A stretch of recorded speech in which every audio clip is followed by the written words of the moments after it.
हुन्छ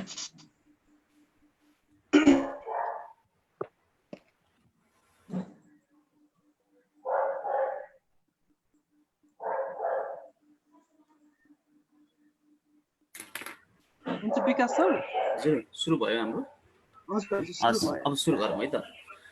हुन्छ, सम्पूर्णमा नमस्कार। म विकास विश्वकर्मा चितवनबाट। आज फेरि हामी दलित युवा जागरण मञ्च नेपालमा जोडिएका छौँ।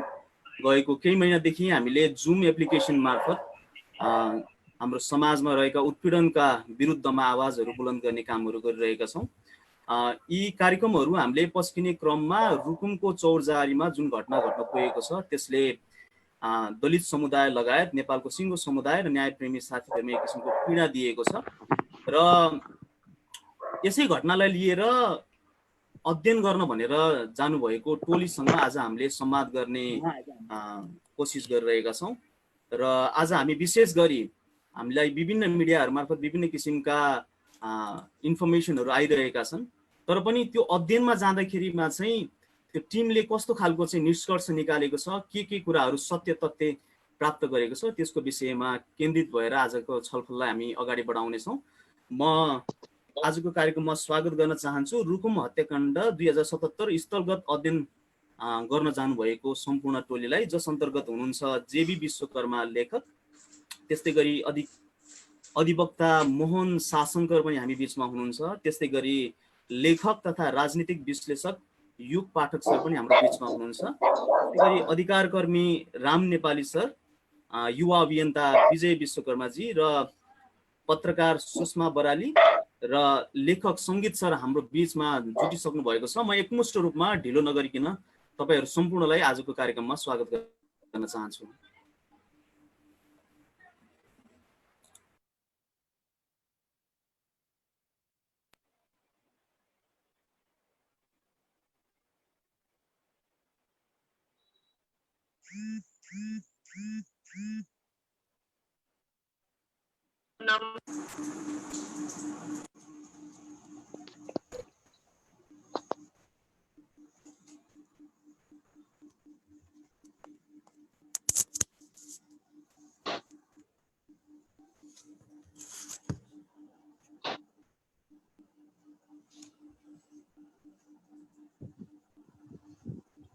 मलाई माफ गर्नु होला, मेरोमा अलिकति यो इलेक्ट्रिसिटी आउने जाने भइराखेको छ, त्यसकारणले गर्दाखेरि पनि आज अलिकति प्राविधिक गडबडी जस्तो भइराखेको छ। म त्यसको लागि दलित युवा जागरण मञ्च नेपालको तर्फबाट म धेरै धेरै क्षमा प्रार्थी छु र मैले सम्पूर्ण टिमलाई स्वागत गरेँ। सर हजुरहरूलाई सबैलाई स्वागत छ।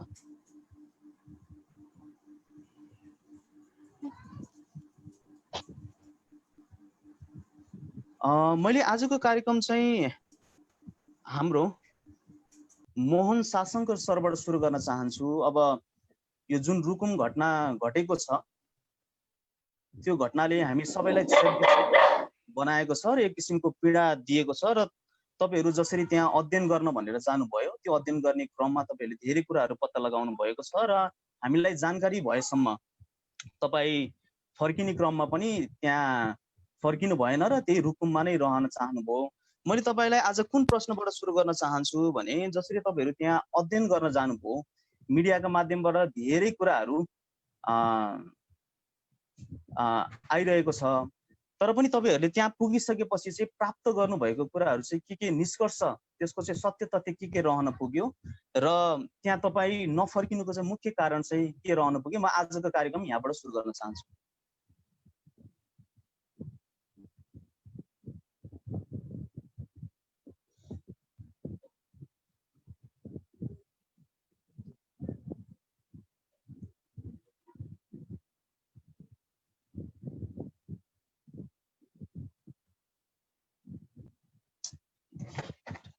ल अहिले भर्खर अनम्युट भयो, धन्यवाद। हाम्रो निष्कर्षहरू, हाम्रो टोलीको मलाई लाग्छ निष्कर्षहरू हिजो सार्वजनिक भएपछि, हाम्रो प्रतिवेदन सार्वजनिक भएपछि त्यसबाट आइसकेको छ। त्यसमा भएका भन्दा फरक यहाँले सोधेको अन्तिम प्रश्नबाटै मैले आफ्नो जवाफलाई अगाडि बढाउन चाहन्छु। सुनिया छ है मैले बोलेको? सुनिया छ सर। म चाहिँ किन बसेँ भन्दाखेरि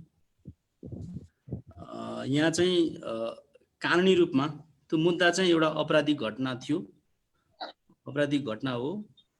जुन घटना चाहिँ त्यसमा चाहिँ कानुनी रूपमा यहाँ सहयोग गर्न अथवा त्यसमा हामीले आफ्नो ज्ञानलाई प्रयोग गर्न नि कसरी सक्छौँ र यहाँको साथीहरूले पनि कानुनी रूपमा यसमा सहयोग गरिदिनु पर्यो भन्नुभएको कारणले म यहाँ बस्नु परेको थियो र त्यो कारणले म बसेँ।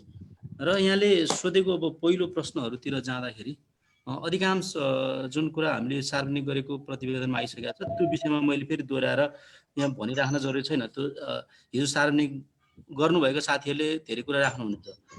तर त्योभन्दा बाहेक हामीले देखेको कुराहरू चाहिँ के देखिन्छ त भन्दाखेरि त्यहाँ यो जुन घटना घट्यो त्यो घटनामा चाहिँ वास्तवमा त्यो सुनियोजित थियो कि आकस्मिक भएको घटना थियो भन्ने कुराको निष्कर्ष हामीले निकालेका छौँ।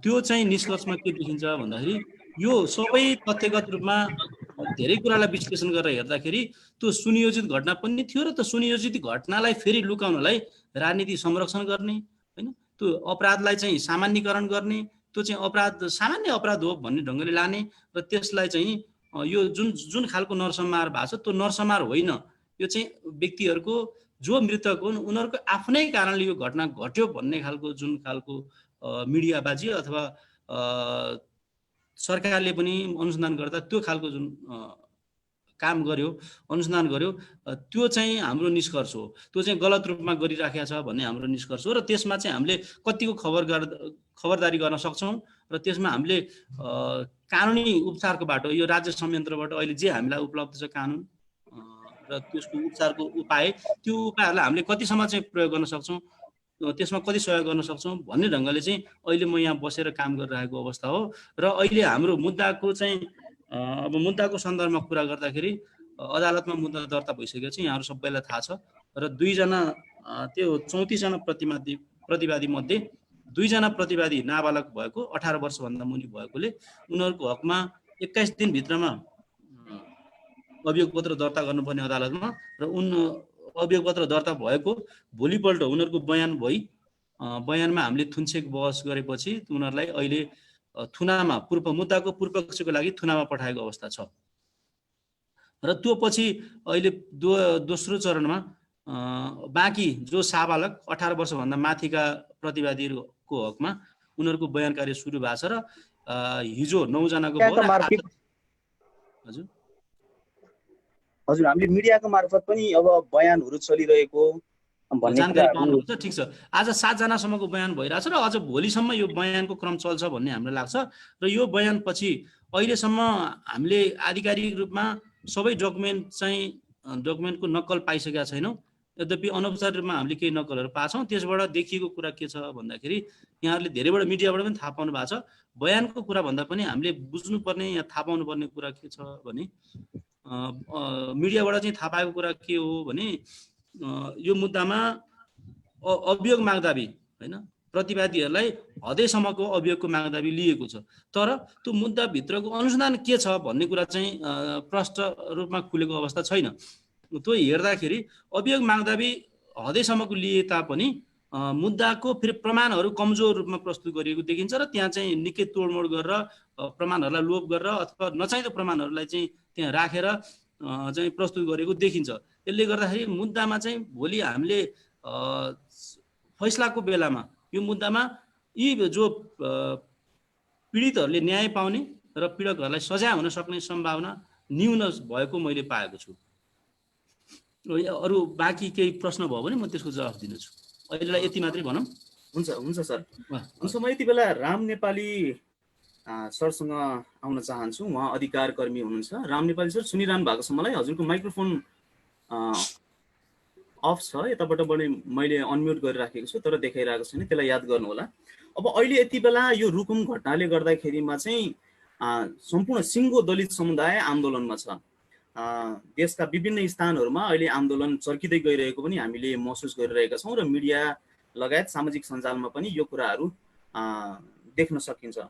अहिले जुन सिङ्गो दलित समुदाय यसरी आन्दोलनमा उत्रिन पर्नुको चाहिँ यो चाहिँ हाम्रो चाहिँ रहर होला कि बाध्यता होला? जसरी तपाईँ त्यहाँ पुग्नुभयो, त्यहाँ पुगिसकेपछि तपाईँले स्थलगत अध्ययन गर्नुभयो, यो जसरी चर्किरहेको आन्दोलन छ यसलाई तपाईले कसरी लिइरहनु भएको छ?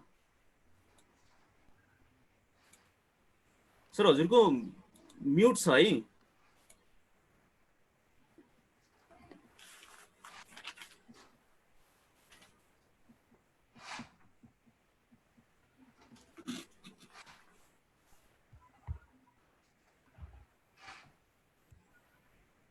राम सरको आवाजै सुनिरहेको छैन।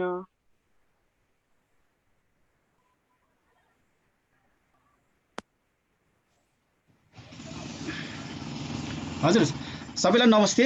म यति बेला काठमाडौँमा छु। मलाई सुनिरहनु भएको छ नि साथीहरूले? हजुर सुनिया छ सर। ल यो रुकुमको जुन नरसंहारको घटना जुन चाहिँ नि जेठ 10 गते घट्यो, यो चाहिँ दलितहरूमाथि हुने उत्पीडनहरूको एउटा चाहिँ अति नै क्रूर र यो अहिलेसम्मकै जघन्य एउटा हत्याकाण्ड हो।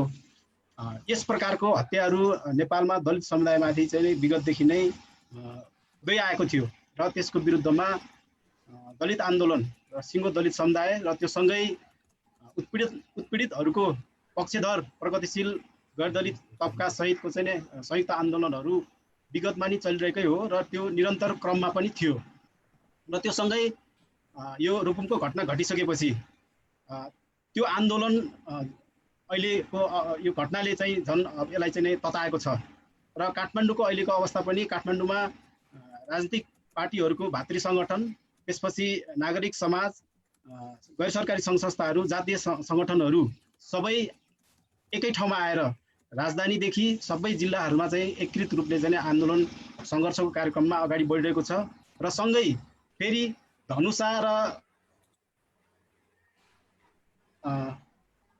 धनुषा जिल्ला र फेरि अर्को जुन पासी बहिनीको चाहिँ बलात्कार र हत्या भएको छ त्यो घटनाहरू पनि जोडिन आइपुगेको छ यही रुकुम घटनाकै आसपासमा।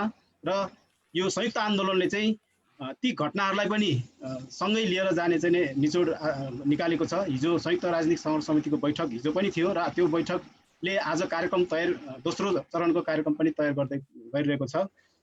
यसले गर्दाखेरिमा अब दलित समुदायहरू एउटा निर्णायक आन्दोलनमा चाहिँ जानुपर्छ र यसलाई चाहिँ सशक्त यस मानेमा कि एउटा कर्मकाण्डी प्रकारको आन्दोलन मात्रै पुग्दैन र यसलाई चाहिँ एउटा विद्रोहात्मक आन्दोलनको रूपमा चाहिँ उठाउनुपर्छ भन्ने सुझावहरू पनि देशव्यापी रूपमा आइरहेको छ। र यहाँ केन्द्रमा रहेका आन्दोलनको नेतृत्व गर्ने साथीहरू र नेताहरूले पनि त्यसलाई चाहिँ ग्रहण गरेर आन्दोलनको कार्यक्रमहरू अहिले तय भइरहेको छ। हुन्छ सर, म एकछिनपछि फेरि तपाईँकोमा आउनेछु। यति बेला भने म युग सरसँग आउन चाहन्छु। युग सर लेखक तथा राजनीतिक विश्लेषक पनि हुनुहुन्छ। अब सर यो हामीले यो घटना जसरी घटेको छ हामीलाई के कुरा चाहिँ अलिकति महसुस भएको छ भन्दाखेरिमा चाहिँ माओवादी जनयुद्धले उठाएको विशेष मुद्दा भनेको चाहिँ जातीय भेदभाव र छुवाछुतको अन्त्य पनि थियो।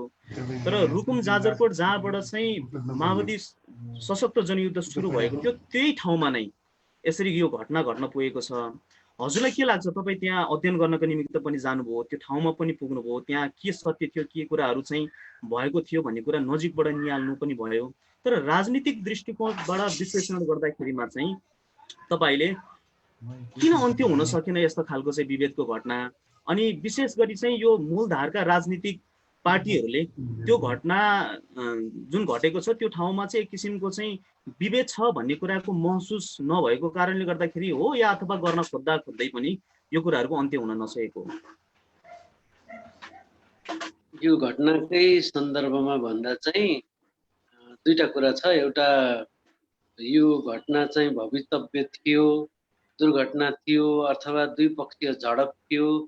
यसमा दलित गैर दलितको प्रेम अर्थात् दलित प्रतिको विभेदले यसमा कुनै भूमिका निर्वाह गरेको छैन भनेर पुष्टि गर्न चाहने मानिसहरूले चाहिँ बनाएको तर्कहरूमध्ये एउटा चाहिँ त्यो सोती गाउँ र त्यो वरपर रुकुम चौरजहारी भनौँ न त्यो क्षेत्रमा नै अन्तर्जातीय बिहाहरू प्रशस्त हुने गरेको र सोती गाउँमै पनि प्रशस्त अन्तर्जातीय बिहाहरू भएको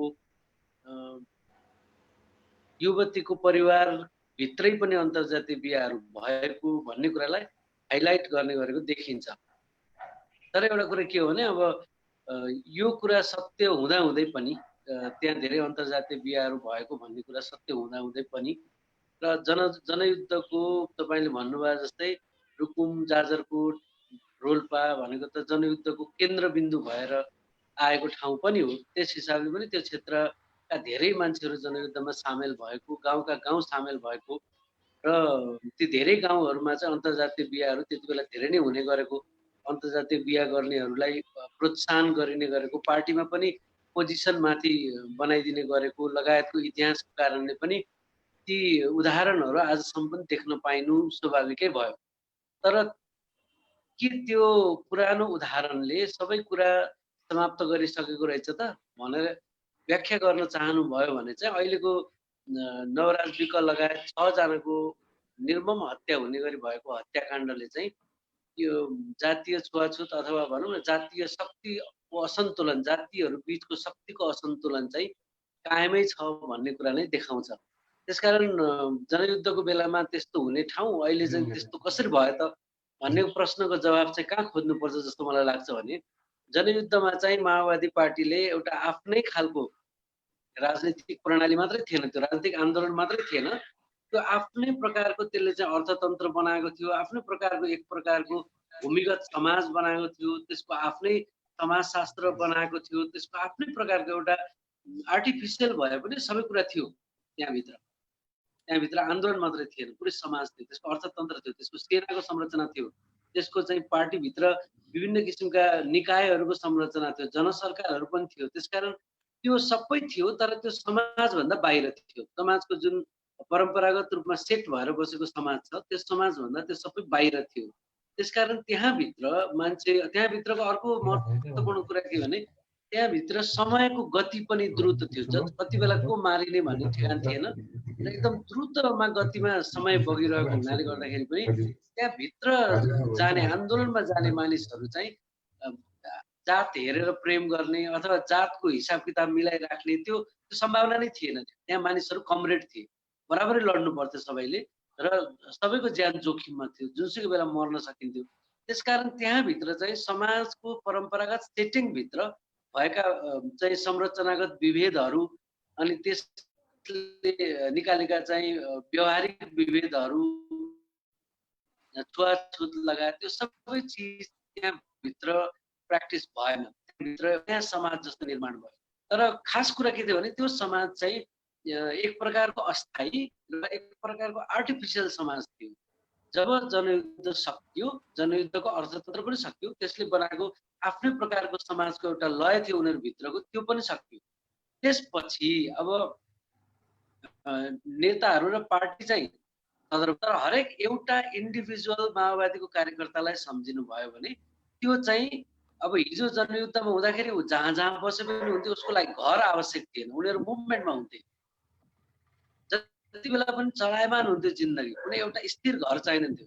अब घर चाहियो नि त बस्नको लागि। अनि मान्छे अब हिजो राजनीतिक पार्टीको रूपमा त्यसले एउटा नयाँ समाज बनाएको थियो, अब ऊ कहाँ गयो भन्दा ऊ एउटा व्यक्तिको रूपमा एक ठाउँमा एउटा घर खोज्दै गयो। त्यो घर भनेको पहिलेदेखि परम्परागत रूपमा परम्परागत सेटभित्र रहेको समाजभित्रको एउटा घर हुन्थ्यो। तर त्यो घरभित्र जाँदा चाहिँ अब ऊ पार्टीको रूपमा होइन, ऊ एक्लै गयो र एक्लै जाँदाखेरि त्यो घरमा रहेको, त्यो समाजमा रहेको परम्परागत ढङ्गको जुन सेटिङ थियो त्यो त माओवादीको आफूभित्र पो उसले बदलेको थियो, त्यो सेटिङमा त बदलेको थिएन। त्यसकारण त्यो सेटिङभित्रको जुन गुरुत्व आकर्षण थियो त्यसभित्र त एउटा माओवादी क्याडर चाहिँ एउटा माओवादी कार्यकर्ता चाहिँ अब त्यसभित्र अब सक भएर भित्र गयो, त्यसभित्र चिर्यो र गायब भयो। त्यसकारण अब फेरि तपाईँको जातवादी जुन व्यवस्था हो त्यो व्यवस्था चाहिँ त्यो समाजभित्र निरन्तर गयो र त्यो व्यवस्थाभित्र छिरेको जुन हिजो अन्तर्जातीय बिहे गरेको, दलित गैर दलित बिहे गरेको मानिस पनि अब प्रताडित भयो। कयौँ डिभोर्स गर्ने अवस्थामा पुगे, कयौँले आफ्नो श्रीमान रहेछ भने श्रीमतीलाई घर लिएर जान सकेन, श्रीमती रहेछ भने श्रीमानलाई घर लिएर जान सकेन। अनि ऊ चाहिँ सदरमुकामतिर कहीँ डेरा खोजेर बस्न थाल्यो, तर उसले समाजको संरचना त बदल्न सकेन नि त, उसले भाग्ने बाटो खोज्यो होला। त्यसकारण त्यो चिजलाई संविधान सभा मार्फत राज्यको पुनर्संरचना गरेर एड्रेस गर्ने भनिएको थियो। तर त्यो राज्यको पुनर्संरचना गर्ने बेला चाहिँ हाम्रो समाजका यी विविध प्रकारका समस्याहरू, जातीय विभेदका समस्याहरू, जातिको भेदको शक्ति सन्तुलन जुन असन्तुलित प्रकारको छ, त्यो असन्तुलित शक्ति सन्तुलनले निर्माण गरेको घाउ, रोग र त्यसले गरेर समाजको उत्पादन सम्बन्धको विकास हुनै नदिएको, उत्पादक शक्तिहरूको विकास हुनै नदिएको, शिल्पको होइन तपाईँको चाहिँ त्यो जुन ज्ञान हुन्छ, त्यो ज्ञान र सिप अनि श्रम त्यसको विकास हुनै नदिएको जुन परिवेश थियो, त्यसलाई उल्ट्याउनको लागि संविधान सभा मार्फत एउटा जबरजस्त राज्यको पुनर्संरचना गरेर लाने भन्ने थियो। तर त्यो संविधान सभाको त्यो एजेन्डा चाहिँ यो अहिले हामीले भोगिरहेको संविधानमा आइपुग्दाखेरि तुइसकेको र त्यो संविधान प्रतिगामी संविधान बनिसकेको हुनाले गर्दा अब समाजभित्र त्यो केही उदाहरणहरू बाँकी रहे, जस्तै कि सोती गाउँमै पनि उदाहरणहरू छन्, अन्तर्जातीय बिहा भएका उदाहरणहरू बाँकी रहे, तर प्रणाली यसको जुन संरचना छ त्यो संरचना बदल्दैन। त्यसकारण यो अहिलेको घटना हुन पुग्यो। त्यसकारण जसले पनि यसलाई यो जातीय होइन, त्यहाँ पहिल्यैदेखि चाहिँ मान्छे थिए यस्ता भन्छन्, त्यो पुरानो समय पुरानो भइसक्यो। र पुरानो समयमा पनि माओवादीको आफ्नो पार्टीले निर्माण गरेको एउटा अलग अर्थतन्त्र, एउटा अलग समाज व्यवस्था जो अलि आर्टिफिसियल थियो, त्यसभित्र भएको कुरा थियो। त्यसले चाहिँ समाजभित्र भएको कुरा थिएन। त्यसकारण समाजको सेटिङभित्र त परम्परागत ढङ्गले जसरी जुन ज्ञानले समाजलाई चलाइआएको थियो त्यो ज्ञान छँदै थियो। त्यसकारण त्यो ज्ञान बदलिएकै थिएन, त्यो ज्ञान अन्तर्गतको व्यवहार बदलिएकै थिएन। त्यसकारण यो कुनै अनौठो कुरा भएको होइन। जे हाम्रो समाजमा भएको चिज बदलिएको छैन, त्यो देखा परेको मात्रै हो। यसलाई यसरी बुझ्नुपर्छ जस्तो लाग्छ। हुन्छ युग सर, म फेरि पनि एकछिनपछि तपाईँसँग जोडिनेछु। अहिले भने म कुराकानी गर्न चाहन्छु यसै टोलीका एक सदस्य जेबी विश्वकर्मा, जो लेखक हुनुहुन्छ। उहाँ दलितको पक्षमा निरन्तर रूपमा वकालत गरिरहनु पनि भएको छ र विशेष गरी यो केही दिन अगाडि यो स्थलगत अध्ययनको निमित्त उहाँ त्यहाँ पुग्नु भएको थियो। जेबी सर, अब जसरी मिडियामा हामीले एउटा कन्फ्युजन जस्तो के फिल गरिरहेका छौँ भन्दाखेरिमा चाहिँ जुन पीडित पक्षका परिवारहरूले चाहिँ यो सुनियोजित ढङ्गबाट घटाइएको घटना हो, यसमा चाहिँ एक किसिमको योजना छ, यसमा तयारी छ भनिरहनु भएको छ। तर केही मिडियाहरूले चाहिँ जस्तै त्यहाँनिरको पीडक पक्षका आफन्तहरू र त्यहाँका स्थानीयहरूले के कस्तो कुराहरू गरिरहेका छन् भने रुकुममा त अन्तर्जातीय विवाह लाई सहज ढङ्गबाट हेरिन्छ, हाम्रै आफन्तहरूको बिचमा पनि अन्तर्जातीय विवाह भइराखेको छ, यसले गर्दाखेरिमा यो घट्न पुगेको होइन, जात विशुद्ध जात जोडिएको घटना हुँदै होइन भनेर वकालत गरिरहनु भएको छ। तपाईँ आफै त्यहाँ पुगेर चाहिँ अनुसन्धान गर्दाखेरिमा चाहिँ के महसुस गर्नुभयो? के साँच्चै नै उहाँहरूले भन्नुभएको जस्तै अन्तर्जातीय विवाहलाई त्यहाँ एकदमै सामान्य तरिकाले हेरिन्छ अथवा निकै नै कठिनाइ छ? त्यहाँ दलितको अवस्था कस्तो छ? धन्यवाद। तपाईँले उठाउनु भएको प्रश्न अन्तर्जातीय विवाहसँग सम्बन्धित थोरै कुरा म यहाँ राख्न चाहन्छु।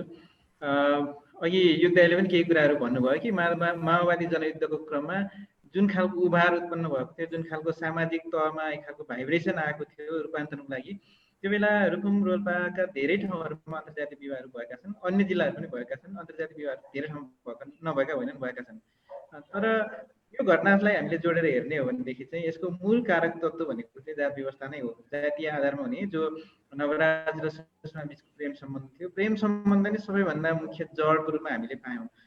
यदि त्यो ठाउँमा अब धेरै ठाउँमा के समाचारहरूको रूपमा वा विश्लेषकहरूले वा लेखकहरूले भनेको पनि सुन्यौँ कि नाबालिका थिएन अथवा उमेर पुगेको थिएन, उमेर नपुगिकन विवाह भएका कुराहरू पनि गरेको थियो। तर त्यहाँ हामी पुग्दाखेरि कस्तो खालको भेटियो भन्दाखेरि त्यहाँको अधिकांश धेरै जसो मानिसहरू चाहिँ 13-14 वर्षदेखि नै बिहा गरेको देखिन्छ।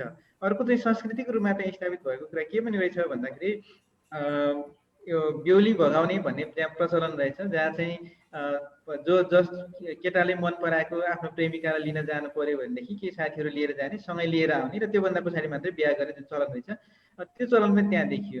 र यसको मूल कारण चाहिँ कहाँनिर जोडिएको देखियो त भन्दाखेरि यदि नवराज विश्वकर्माको ठाउँमा अरू कोही मल्ल ठकुरी वा अरू कुनै ठकुरी वा अन्य जातको व्यक्ति भएको थियो भने त्यो समस्या यत्रो ठुलो नरसंहारसम्म अथवा यो ठुलो हत्याकाण्डसम्म आइपुग्दैन थियो भनेर सहजै अनुमान गर्न सकिन्छ, पहिलो कुरा। दोस्रो कुरा, यो जात सँगसँगै गाँसिरहेको अर्को वर्गीय कुरा पनि छ। जो नवराज विश्वकर्माको घरको नजिकै एकजना इन्द्रबहादुर मल्ल भन्ने हुनुहुन्छ, उहाँको केही सम्बन्ध यता चौरजारी नगरपालिकाको सोती गाउँमा पनि छ। नवराज विश्वकर्माको बुवा चाहिँ काम गर्ने सिलसिलामा, श्रम गर्ने सिलसिलामा उहाँको घरमा पनि पुग्नुहुन्छ, अन्यत्रतिर पनि पुग्नुहुन्छ। तर इन्द्रबहादुर मल्लले उहाँलाई भनेको हामीलाई उहाँको परिवारका व्यक्तित्वहरूले, खास गरी नवराजकै परिवारको व्यक्तिहरूले भन्दाखेरि चाहिँ अब ठकुरीसँग सम्धि बन्ने मन लाग्यो होइन भन्ने हिसाबले धम्काउने गरेको देखिन्छ। किन त भन्दाखेरि हिजो अस्ति सँगै आएर हिजो अस्ति आफैले काम गराएको मान्छे अब फेरि सम्धि बन्ने हैसियतमा पुग्न थाल्यो भन्ने हिसाबले त्यो खालको वर्गीय रूपमा पनि त्यहाँ यो मुद्दालाई अलि स्ट्रङली बाहिर ल्याउने काम गरेको देखिन्छ। त्यसरी हेर्दाखेरि यो मूलभूत रूपमा जातीय रूपमै भएको विभेदको घटना हो। दोस्रो कुरा यससँग गाँसिरहेको भनेको सामाजिक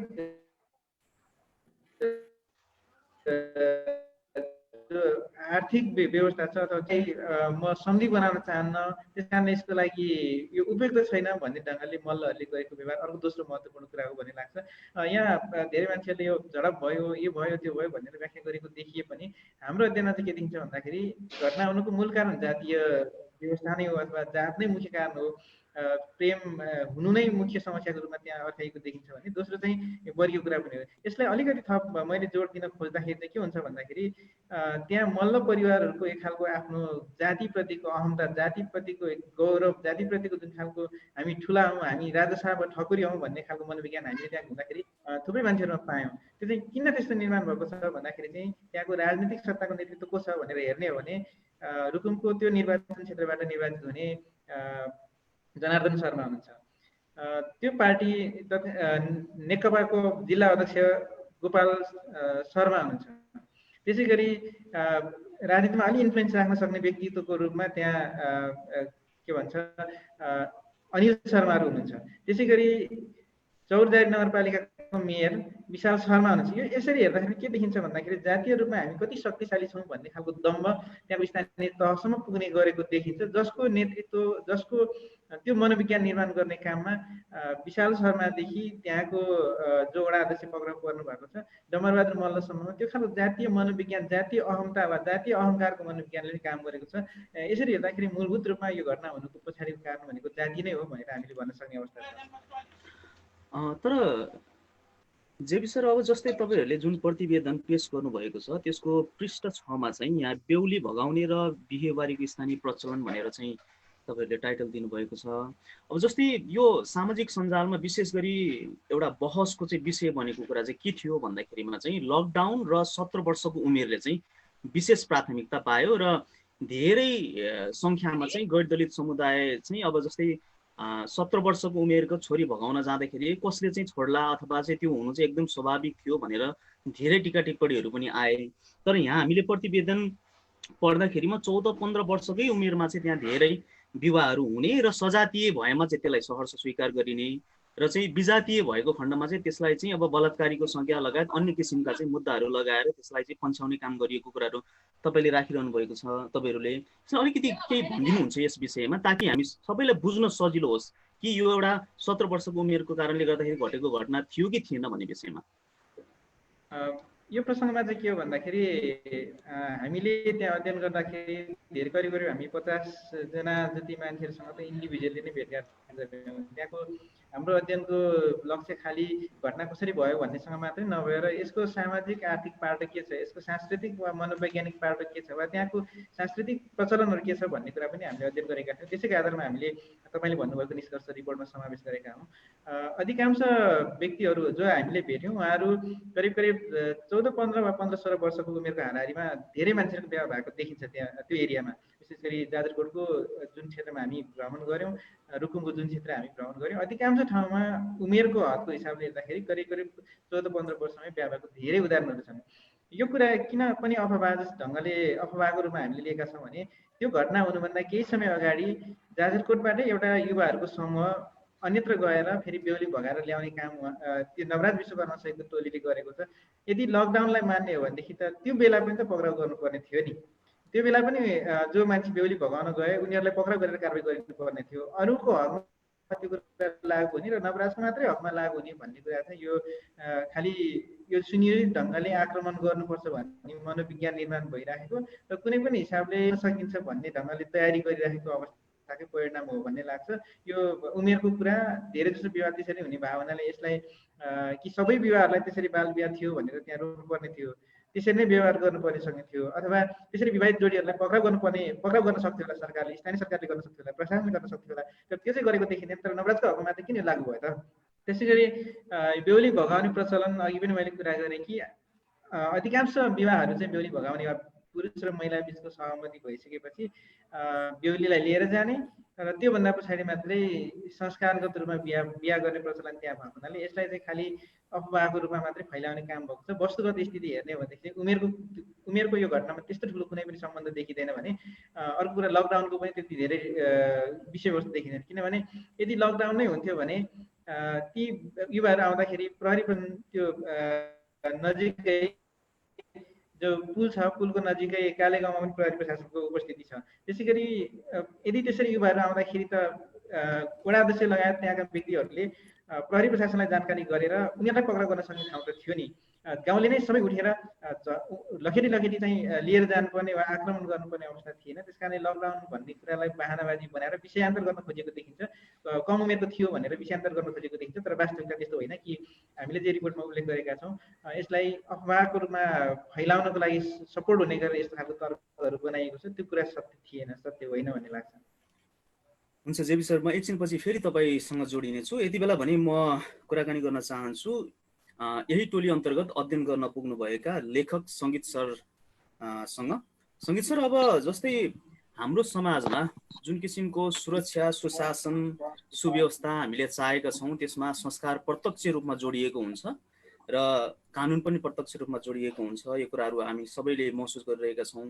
तर पनि यी कुराहरू सबै कुराहरू बुझ्दा बुझ्दै पनि हामी सबै न्याय चाहन्छौँ। कसैलाई छुवाछुत हुनु हुँदैन, कसैलाई विभेद हुनु हुँदैन, कसैलाई थिचोमिचो हुनु हुँदैन भनेर गैर दलित समुदायलाई पनि दलित समुदायलाई थाहा हुँदै पनि अन्ततोगत्ता यो घटना घटिसकेपछि एउटा देखिएको सबैभन्दा ठुलो समस्या के हो भन्दाखेरि चाहिँ सम्पूर्ण सिङ्गो दलित समुदाय आन्दोलनमा छ। न्यायप्रेमी साथीहरू पनि गैर दलित समुदायका तर्फबाट न्यायप्रेमी साथीहरू पनि हुनुहुन्छ, तर ठुलो तबका जसरी यो घटना घटाइएको छ, यो जुन नरसंहार छ, जसरी सुनियोजित ढङ्गबाट यो गरिएको छ, त्यो घटनाको विरुद्धमा कम्तीमा पनि यसलाई जातीय तर्फबाट नहेरे पनि घटनामा संलग्न ती सम्पूर्ण अपराधीहरूलाई कारबाहीको दायरामा ल्याउनुपर्छ भनेर सिङ्गो नेपाली समुदाय उत्रिनु पर्ने खण्डमा त्यो हामीले देखेनौँ। अन्ततोगत्तै एक किसिमको फुट हामीले हामीनिर देखेका छौँ जुन प्रष्ट भएको छ। आखिर किन यस्तो हुन पुग्यो? किन नेपालको सिङ्गो समुदाय चाहिँ यस घटनाको चाहिँ विपक्षमा चाहिँ आवाज उठाउनको निमित्त एक ठाउँमा उभिन सकेन? धन्यवाद विकासजी। सुनिँदैछ नि मेरो आवाज? हजुर, सुन्या छ सर। अब यो रुकुमको जुन एउटा दर्दनाक हत्याकाण्डको घटना भयो र जसले आजसम्म पनि नेपाली समाजको एउटा सचेत तबकालाई चाहिँ एउटा मर्माहत पार्ने घटना भएको छ। यो घटनालाई नेपाली समाजको ठुलो गैर दलित पङ्क्तिले किन यसलाई गम्भीरतापूर्वक लिएन भन्ने जुन तपाईँको प्रश्न छ, यो अहिलेको एउटा मात्रै घटना होइन भन्ने कुरा हामीले सर्वप्रथम बुझ्न जरुरी छ भन्ने मलाई लाग्छ। किनभने नेपाली समाज, अझ खास गरी दक्षिण एसियाली समाज चाहिँ हजारौँ वर्षदेखि यो वर्ण व्यवस्था वा जात व्यवस्थाले निर्माण गरेको संरचनामा चल्दै आएको समाज हो। र नेपालको हकमा भन्ने हो भने यो मल्लकालदेखि एउटा संरचना, खास गरी जयस्थिति मल्लले बाँधेको थिति बाँधेको जो भन्छ त्यो उनले बाँधेको थितिले पनि वर्ण व्यवस्थालाई बलियो बनाउँदै ल्यायो। र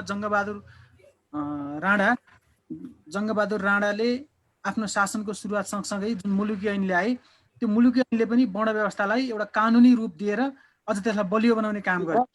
सँगसँगै त्यसपछि त्यस यताको पनि जो पञ्चायतकाल हामीले देखे भोगेको निकट पञ्चायतकाललाई हेर्ने भने पनि त्यसले पनि वर्ण व्यवस्थामा आधारित संस्कृति, वर्ण व्यवस्थामा आधारित अर्थतन्त्र, वर्ण व्यवस्थामा आधारित सामाजिक संरचना वा उच्च नीचहरूलाई चाहिँ राज्यले कानुनी हिसाबले आफ्ना सारा संरचनाहरू प्रयोग गरेर त्यसलाई एउटा मूल्यका रूपमा लागू गरेको देखिन्छ। र यो पुरै समाज चाहिँ त्यसको आधारमा बनेको, त्यो भनेको मूल्य प्रणाली त्यसले बनाएको छ, संस्कृति चिन्तन त्यसले बनाएको छ, हाम्रो चाहिँ सामाजिक भ्यालुजहरू सबै त्यसैले बनाएको छ गर्दाखेरि मान्छेको चेतना नै के छ भने मान्छेहरू कि ब्राह्मण भएर सोच्छन्, मान्छेहरू कि चाहिँ क्षेत्री भएर सोच्छन् र मान्छेहरू कि चाहिँ दलित वा शूद्र भएर सोच्ने बाध्य पार्ने हाम्रो सामाजिक संरचना छ। त्यो चाहिँ एउटा धर्मशास्त्र भनिन्छ कि यो हिन्दू धर्मले दियो भनेर, यो हिन्दू धर्मको मात्रै कुरा छैन कि यो त कानुनी रूपमै हामी त्यसमा छौँ। हाम्रो शिक्षा प्रणालीले हामीलाई त्यो सिकाएको छ। त्यसले गर्दा चाहिँ अलिक ठुलो पङ्क्ति जो शासन गर्ने मान्छे त थोरै हुन्छन्, शासन सत्तामा थोरै मान्छे हुन्छन्, मन्त्री प्रधानमन्त्री थोरै मान्छे हुन्छन्, सेना पुलिसको नेतृत्व गर्ने थोरै मान्छे हुन्छन्, तर त्यसले बनाएको मूल्य मान्यताले चाहिँ थुप्रै मान्छेलाई चाहिँ त्यही मूल्यमा बाँच्न सिकाएको हुन्छ। यसलाई अब एक ढङ्गले भन्यो भने यो प्रभुत्वशाली संस्कृतिले सिकाए अनुसार मान्छेहरू बाँचेका छन्। त्यसले गर्दाखेरि अहिले भएको घटनालाई घटना भएको छ जात व्यवस्थामा आधारित विभेद छुवाछुतका कारण, तर त्यसका आधारमा भएको भनेर मान्छे स्वीकार्न तयार छैन। खास गरी गैर दलित पङ्क्ति त्यसलाई किन स्वीकार्न तयार छैन भने यदि त्यसरी स्वीकार्ने हो भने हाम्रो समाजमा जात व्यवस्था कायम छ भनेर स्वीकार्नुपर्छ र एउटा समुदाय जात व्यवस्थाकै आधारमा उत्पीडित छ, शोषित छ भनेर स्वीकार्नुपर्ने हुन्छ। त्यसरी स्वीकार्न तयार नभएका कारण एउटा ठुलो पङ्क्तिले चाहिँ यसलाई जातका आधारमा भन्ने नस्वीकार्न चाहेका कारण नै उसले चाहिँ यसलाई लकडाउन, अहिले तपाईँले पनि भन्नुभयो, साथीहरूले चर्चा गर्नुभयो, कसैले यसलाई लकडाउनका कारण भनिरहेछन्, कसैले यसलाई युवतीको उमेर पुगेको छैन भनेर भनिरहेका छन्, कसैले यसलाई चाहिँ युवाहरूले चाहिँ जबरजस्ती गर्न खोजेको भनेर व्याख्या गरिरहेछन्। ती सबै व्याख्याहरू चाहिँ हाम्रो समाजमा विद्यमान जात व्यवस्थाले सिकाएको मूल्य मान्यताकै आधारमा उनीहरूले त्यो तर्क गरिरहेका हुन्। र विडम्बनाको कुरा के छ भने हामी अहिले 21औं शताब्दी भन्ने युगमा छौँ। देशभित्रको व्यवस्थाको कुरा गर्ने हो भने हामी लोकतन्त्रमा छौँ, गणतन्त्रमा छौँ होइन। हजारौँ मान्छेहरूले लडेर, खास गरी उत्पीडित र शोषित वर्गकै मान्छेहरूले लडेर बलिदानी दिएर ल्याएको लोकतन्त्र छ, गणतन्त्र छ। तर यस्तो लोकतन्त्र र गणतन्त्रमा पनि मान्छेले अर्को मान्छेलाई मान्छे नदेख्ने वा आफू सरहको लायकको नदेख्ने कारणले गर्दाखेरि चाहिँ प्रेम सम्बन्ध, बिहेबारी, मानवीय सम्बन्धहरूमा यत्रो ठुलो दरार छ र त्यसले यति ठुलो हिंसा मच्चाएको छ। र यो हिंसालाई हामी मूलतः यो गैर दलित पङ्क्तिले नै बढी बुझ्नुपर्ने छ भन्ने मलाई लाग्छ। किनभने गैर दलित पङ्क्तिले यो न्याय अन्यायको कुरा नबुझिन्जेलसम्म गैर दलित पङ्क्ति शासक मात्रै भइरहेको छ वा शोषक मात्रै भइरहेको छ र त्यसले इतिहासमा ठुलो यो अन्यायको हकदार मात्रै भइरहेको छ।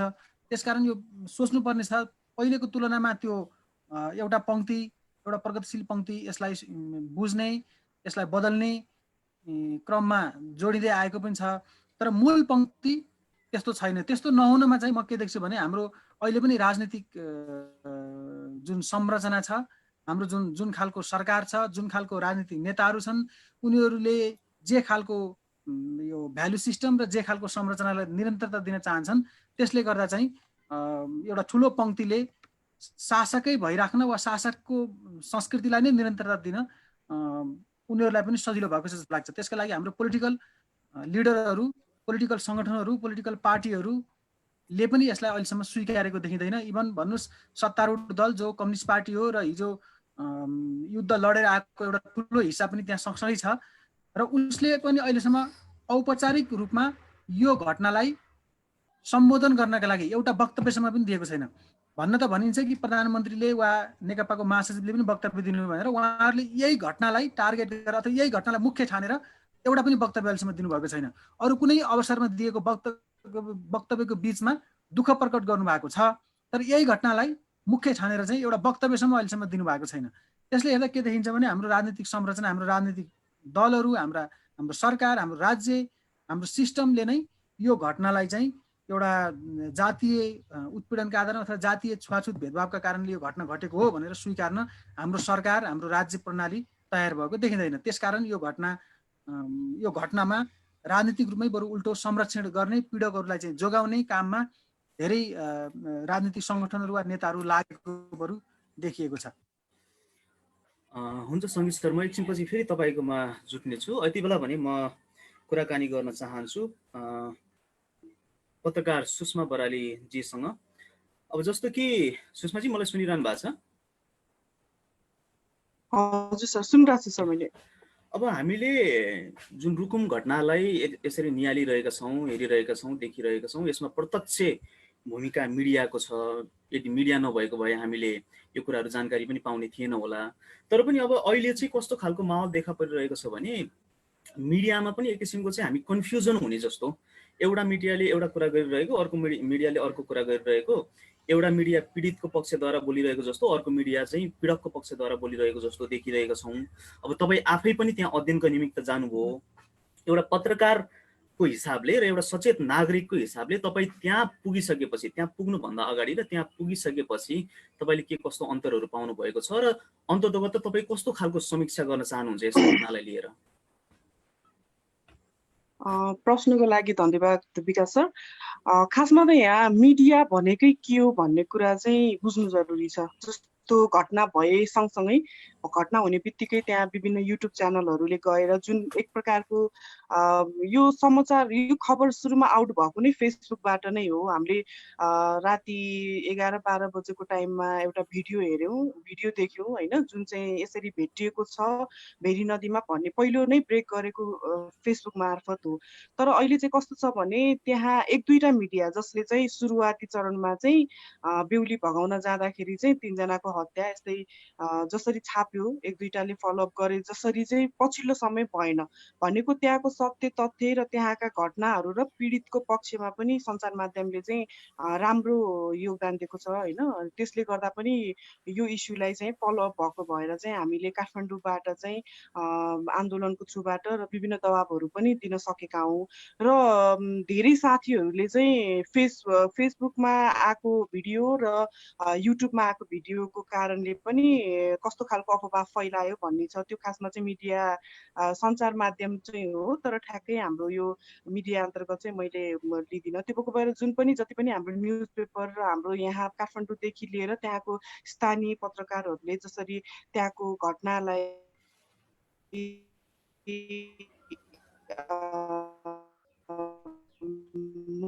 बनाएर र भन्ने पनि मेरो आकलन छ। भनेको घटना भइसकेपछि हामीले जुन त्यो घटनालाई एउटा इस्युको रूपमा अथवा पत्रिकामा चाहिँ चलायमान गराउनको लागि जसरी राखिन्छ, त्यो भन्दा पनि एउटा यो इस्यु चाहिँ समाजबाट हटाउनै पर्छ। यस्ता खालका जातीय विभेदले चाहिँ यस्ता खालका यो चाहिँ सामूहिक रूपमा धेरै देखिए पनि योभन्दा क्रूर घटनाहरू पनि विगतका दिनमा भएका थिए। अब चाहिँ यस्ता खालका घटनालाई जडदेखि उखाड्नको लागि चाहिँ हामीले हाम्रो प्रत्येक मिडिया हाउसमा चाहिँ यो खालको चाहिँ विषयलाई, जातीय छुवाछुतको मुद्दालाई चाहिँ स्थान दिनुपर्छ भनेर चाहिँ एउटा प्लानिङ नै गर्नुपर्ने आवश्यक हुन्छ। जसले गर्दा चाहिँ घटना भयो र त्यसको 1-8 महिना चाहिँ त्यसैलाई लिनुभन्दा पनि।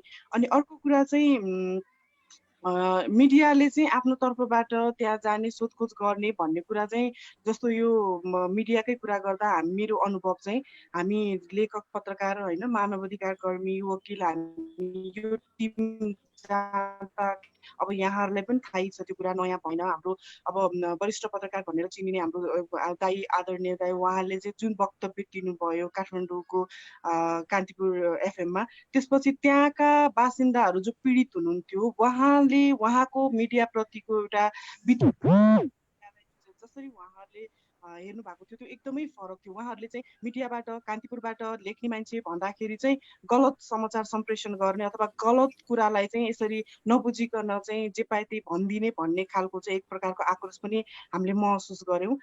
त्यो मैले मात्र नगरेर हाम्रो सबै टिमलाई नै त्यो कुरा अवगत नै छ। त्यसकारण चाहिँ मिडियाहरूले चाहिँ, मिडिया हाउसको चाहिँ प्रमुख भनेको चाहिँ मुद्दालाई चाहिँ कसरी बहसमा ल्याउने होइन, त्यो मुद्दालाई चाहिँ कसरी स्थापित गर्ने अथवा त्यसलाई चाहिँ कसरी त्यसको त्यो विकृतिलाई चाहिँ अन्त्य गर्ने भन्ने पनि अबका मिडिया हाउसहरूले र अबका लेखनमा लाग्नु भएका पत्रकार पनि सोच्नुपर्ने समय सकेको छ।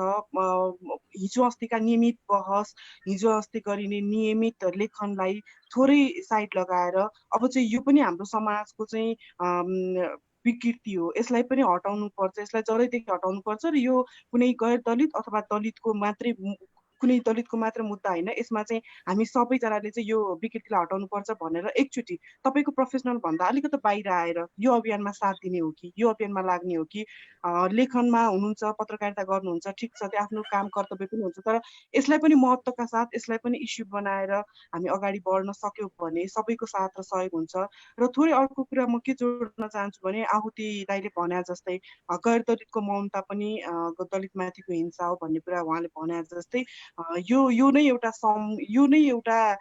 समय हो, यो नै एउटा यस्तो खालको कुरा हो कि जब जुन कुराले हामीलाई राष्ट्रियताको कुराले जति पोल्छ, हाम्रो यो संस्कार होइन, हाम्रा यी विभेदका विकृतिहरूले पनि हामी युवाहरूमा पोल्नु जरुरी छ।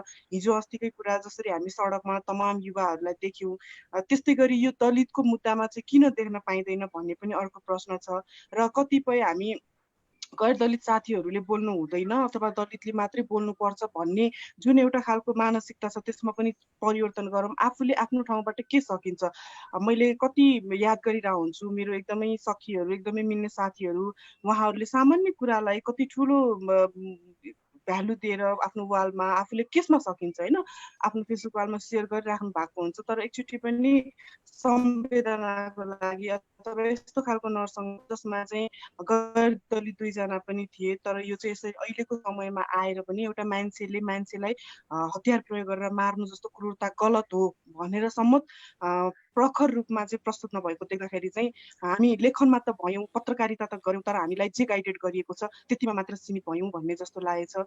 कहिलेकाहीँ चाहिँ आफ्नो विवेकले आफूलाई लागेको गलतलाई गलत भन्न पनि सिक्नुपर्छ भन्ने जस्तो लाग्छ। गलतलाई गलत भन्दाखेरि गलत भइँदैन, भलै त्यो समय गलत हुन सक्ला र त्यो समयलाई मान्ने मानिसहरूको अगाडि गलत हुन सकेला, तर आफू चाहिँ सत्यको साथमा भयो भने एक दिन पक्कै पनि यो हट्नेछ। र मिडियाको कुरा तपाईँले जोड्दाखेरि पक्कै पनि मिडियाको फलोअपले नै मुद्दालाई यहाँसम्म हामीले जानकारी भएको छ, तर यतिले मात्र पुग्दैन। मिडियाले चाहिँ सञ्चार माध्यमहरूले रुकुममा भएको घटनालाई मात्र नभएर धेरै खालका अहिले तराईमा भइरहेको अङ्गिरापासी शम्भु सदाकोदेखि लिएर अन्य ठाउँमा पनि जति भइसकेका छन् जहाँ चाहिँ दलित महिलाहरू बलात्कृत हुन्छन्, तर त्यहाँ मोलमलाई गरिन्छ होइन। अब गरिबीको बाध्यताको कारणले चाहिँ जुन एउटा मिलाप पत्र गरिने त्यस्ता खालका चाहिँ झकझकाएर चाहिँ अझै निष्पक्ष, अझै पीडितको पक्षमा पीडितलाई न्याय दिने हिसाबले हाम्रो यो फर्मालिटी हो अथवा मेरो स्टोरी छैन न्युज मात्रै नभएर यसलाई चाहिँ हामीले पीडकलाई चाहिँ अब आगामी दिनमा यस्ता कामहरू गर्न नसक्ने अथवा ओहो यो त गलत हो, गर्न हुँदैन भन्ने सन्देशका साथसाथै पीडितले पनि न्याय पाउने हिसाबले चाहिँ हाम्रा कलमहरू चल्नुपर्छ, हाम्रा पत्र पत्रिकाहरू चाहिँ प्रत्येक दैलोमा पुग्नुपर्छ, हाम्रा स्मार्टफोनहरूमा, हाम्रा चाहिँ सोसियल मिडियाहरूमा यस्ता खालका सन्देश आउनुपर्छ जस्तो मलाई लाग्छ। विकासजी हजुर। हुन्छ, धन्यवाद सुषमाजी। म एकछिनपछि फेरि पनि जोडिनेछु तपाईँसँग। यति बेला भने म कुराकानी गर्न चाहन्छु युवा अभियन्ता विजय विश्वकर्माजीसँग। विजयजी सुनिरहनु भएको छ मलाई? हेलो हेलो हजुर, तपाईँको आवाज सुनिराखिया छैन है? सुनिरहनु भएको छ विजयजी? पर्फेक्ट छ विकास। हुन्छ, विजय विश्वकर्मा एक युवा अभियन्ता हुनुहुन्छ र पछिल्लो समय जुन अनुसन्धान गर्नको लागि भनेर टोली रुकुम जाजरकोट पुगेको थियो त्यो क्रममा विजय विश्वकर्माजी पनि त्यहाँ प्रत्यक्ष रूपमा सहभागी हुनुहुन्थ्यो। र मलाई तपाईँले सोध्न मन लागेको प्रश्न चाहिँ के छ भन्दाखेरिमा अब जस्तै तपाईँ एक सक्रिय युवा अभियन्ता भएर उभिरहनु भएको छ, समाजमा युवाको भूमिका हुनुपर्छ, समाज परिवर्तन गर्नमा युवाको उल्लेखनीय योगदान रहन्छ भन्ने कुराहरूमा जोड पनि गरिरहनु भएको छ। तर यो घटनालाई लिएर जब तपाईँ त्यो अनुसन्धानको लागि भनेर रुकुम जाजरकोट पुग्नुभयो, घटना घटिसकेपछि तपाईँ चितवनमा बसेर जुन न्युजहरू हेरिरहनु भएको थियो र त्यहाँ पुगिसकेपछि चाहिँ तपाईँले पाउनु भएको अन्तर अथवा भिन्नता के रहन पुग्यो? र अहिले एउटा युवा जमातले चाहिँ सामाजिक सञ्जालमा उठाइरहेको प्रश्न पनि के छ भन्दाखेरिमा चाहिँ नवराज विक 21 वर्षको एकजना युवा थिए, तर पनि त्यो बिचमा चाहिँ उनले 17-18 जनाको हुल बाँधेर त्यसरी चाहिँ जानु हुँदैन थियो भनेर चाहिँ धेरै युवा साथीहरूको बिचमा पनि छलफल चलिरहेको छ। यो घटनालाई लिएर र त्यो विशेष हुल बाँधेर जाने कुरालाई लिएर सम्पूर्ण आम नेपालका युवा पुस्तालाई चाहिँ तपाईँ के कस्तो सन्देश दिन चाहनुहुन्छ र यो घटनालाई कसरी लिनु हुनको लागि अनुरोध गर्न चाहनुहुन्छ? Thank you for your question Vikas ji. मेरो आवाज स्पष्ट छ नि है? हजुर हजुर सुन्या छ। सम्पूर्णमा नमस्कार, मेरो नाम विजय विश्वकर्मा। म एउटा युवा अभियन्ताको हैसियतले यो स्वतन्त्र टोलीमा सहभागी भएको थिएँ। तमाम दलित युवाहरूको प्रतिनिधित्व गर्दै हामी जेठको 22 गते रुकुमको घटनाको स्थलगत अध्ययन गर्न जाजरकोट पुगेका थियौँ। यो घटना घट्नु पछाडिको मनोविज्ञान, यो घटना घट्नु पछाडिको जुन कारण छ त्यो कथित उच्च जातीय अहङ्कारवाद नै हो। त्यो हामी सम्पूर्ण युवाहरू, सबै सचेत नागरिक सबैले स्वीकार्नुपर्ने हुन्छ। उच्च जातीय अहङ्कारवादको चपेटामा परेर 6 जना युवाले ज्यान गुमाउनु परेको छ। र यहाँनिर बुझ्नुपर्ने कुरा के हुन्छ भनेपछि यो जुन अहङ्कारवाद भन्ने कुरा हुन्छ यो सबैको लागि घातक हुन्छ, सबैको लागि खतरनाक कुरा हो। यसले न आफ्नो चिन्छ न पराई चिन्छ। यदि अहङ्कारवादकै उच्च जातीय अहङ्कारवादकै कुरा गर्ने हो भने पनि यहाँ 2 जना गैर दलित युवाहरूको ज्यान गएको छ, गणेश बुढा मगर र गोविन्द शाही हैन। मार्ने क्रममै पनि सोती गाउँका कथित उच्च जातका भनाउँदाहरूले तिम्रो नाम के हो, तेरो नाम के हो, गोविन्द शाही भन्ने बित्तिकै छोड्न सक्थ्यो हैन, नवराज विक भन्ने बित्तिकै मार्न सक्थ्यो। तर त्यो अवस्था त्यहाँ रहेन के, किन भनेपछि त्यो अहङ्कारवादले उनीहरूलाई यति अन्धो बनाइदिएको थियो कि न उनीहरूले आफ्नो न पराई छुट्याउन सक्ने अवस्था त्यहाँ बाँकी थियो। त्यसकारणले अब हामीले हान्नु पर्ने भनेको यो अहङ्कारवादमा नै हो, यो संरचनामा नै हो। विडम्बना के छ भनेपछि समाज चाहिँ नै शिक्षित हुँदै गइराखेको छ। तपाईँले युवाको कुरा जोड्नु भयो है, युवाहरू शिक्षित हुँदै गइराखेका छन्। पहिलाको भन्दा साक्षरता दर बढिरहेको छ, तर पहिलाको भन्दा हिंसाको स्केल पनि बढ्दै गइरहेको छ। विकासजी, सबैभन्दा बढी चिन्ता गर्नुपर्ने विषय चाहिँ यही हो जस्तो लाग्छ मलाई। भन्यो भने के कारण के भइदियो भनेपछि यो शिक्षाले शिक्षित बनायो मान्छेलाई, तर ऊ भित्र रहेको जुन अहङ्कारवाद छ त्यसलाई चाहिँ नि मेट्न सकेन। सङ्गीत दाइले जोड्नु भयो कि यो यदि यो रुकुमको घटना उच्च जातीय अहङ्कारवाद, जातीय विभेदकै कारणले घटेको हो भनेर स्वीकार्ने हो भने नेपाली समाजमा अझै पनि जातीय विभेद कायम छ भनेर स्वीकार्नु पर्ने हो भनेर भन्नुभयो। ठ्याक्कै म यो कुरा कहाँ जोड्न चाहन्छु भनेपछि यो स्वीकार्नबाट रोकिरहेको केले छ? यो त वास्तविकता नै हो नि। सदियौँदेखि एउटा समुदाय दलन खेपिरहेको छ, अन्याय अत्याचार भोग्दै आइरहेको छ। यो त शिक्षित युवाहरूले, शिक्षित समुदायले यसलाई त स्वीकार्नु पर्ने कुरा हो, किनभने यो त तथ्य हो, यो हुँदै आइरहेको छ। अस्ट्रेलियामा मे 26 को दिनमा सरी डे मनाइन्छ, सरी नेसनल डे।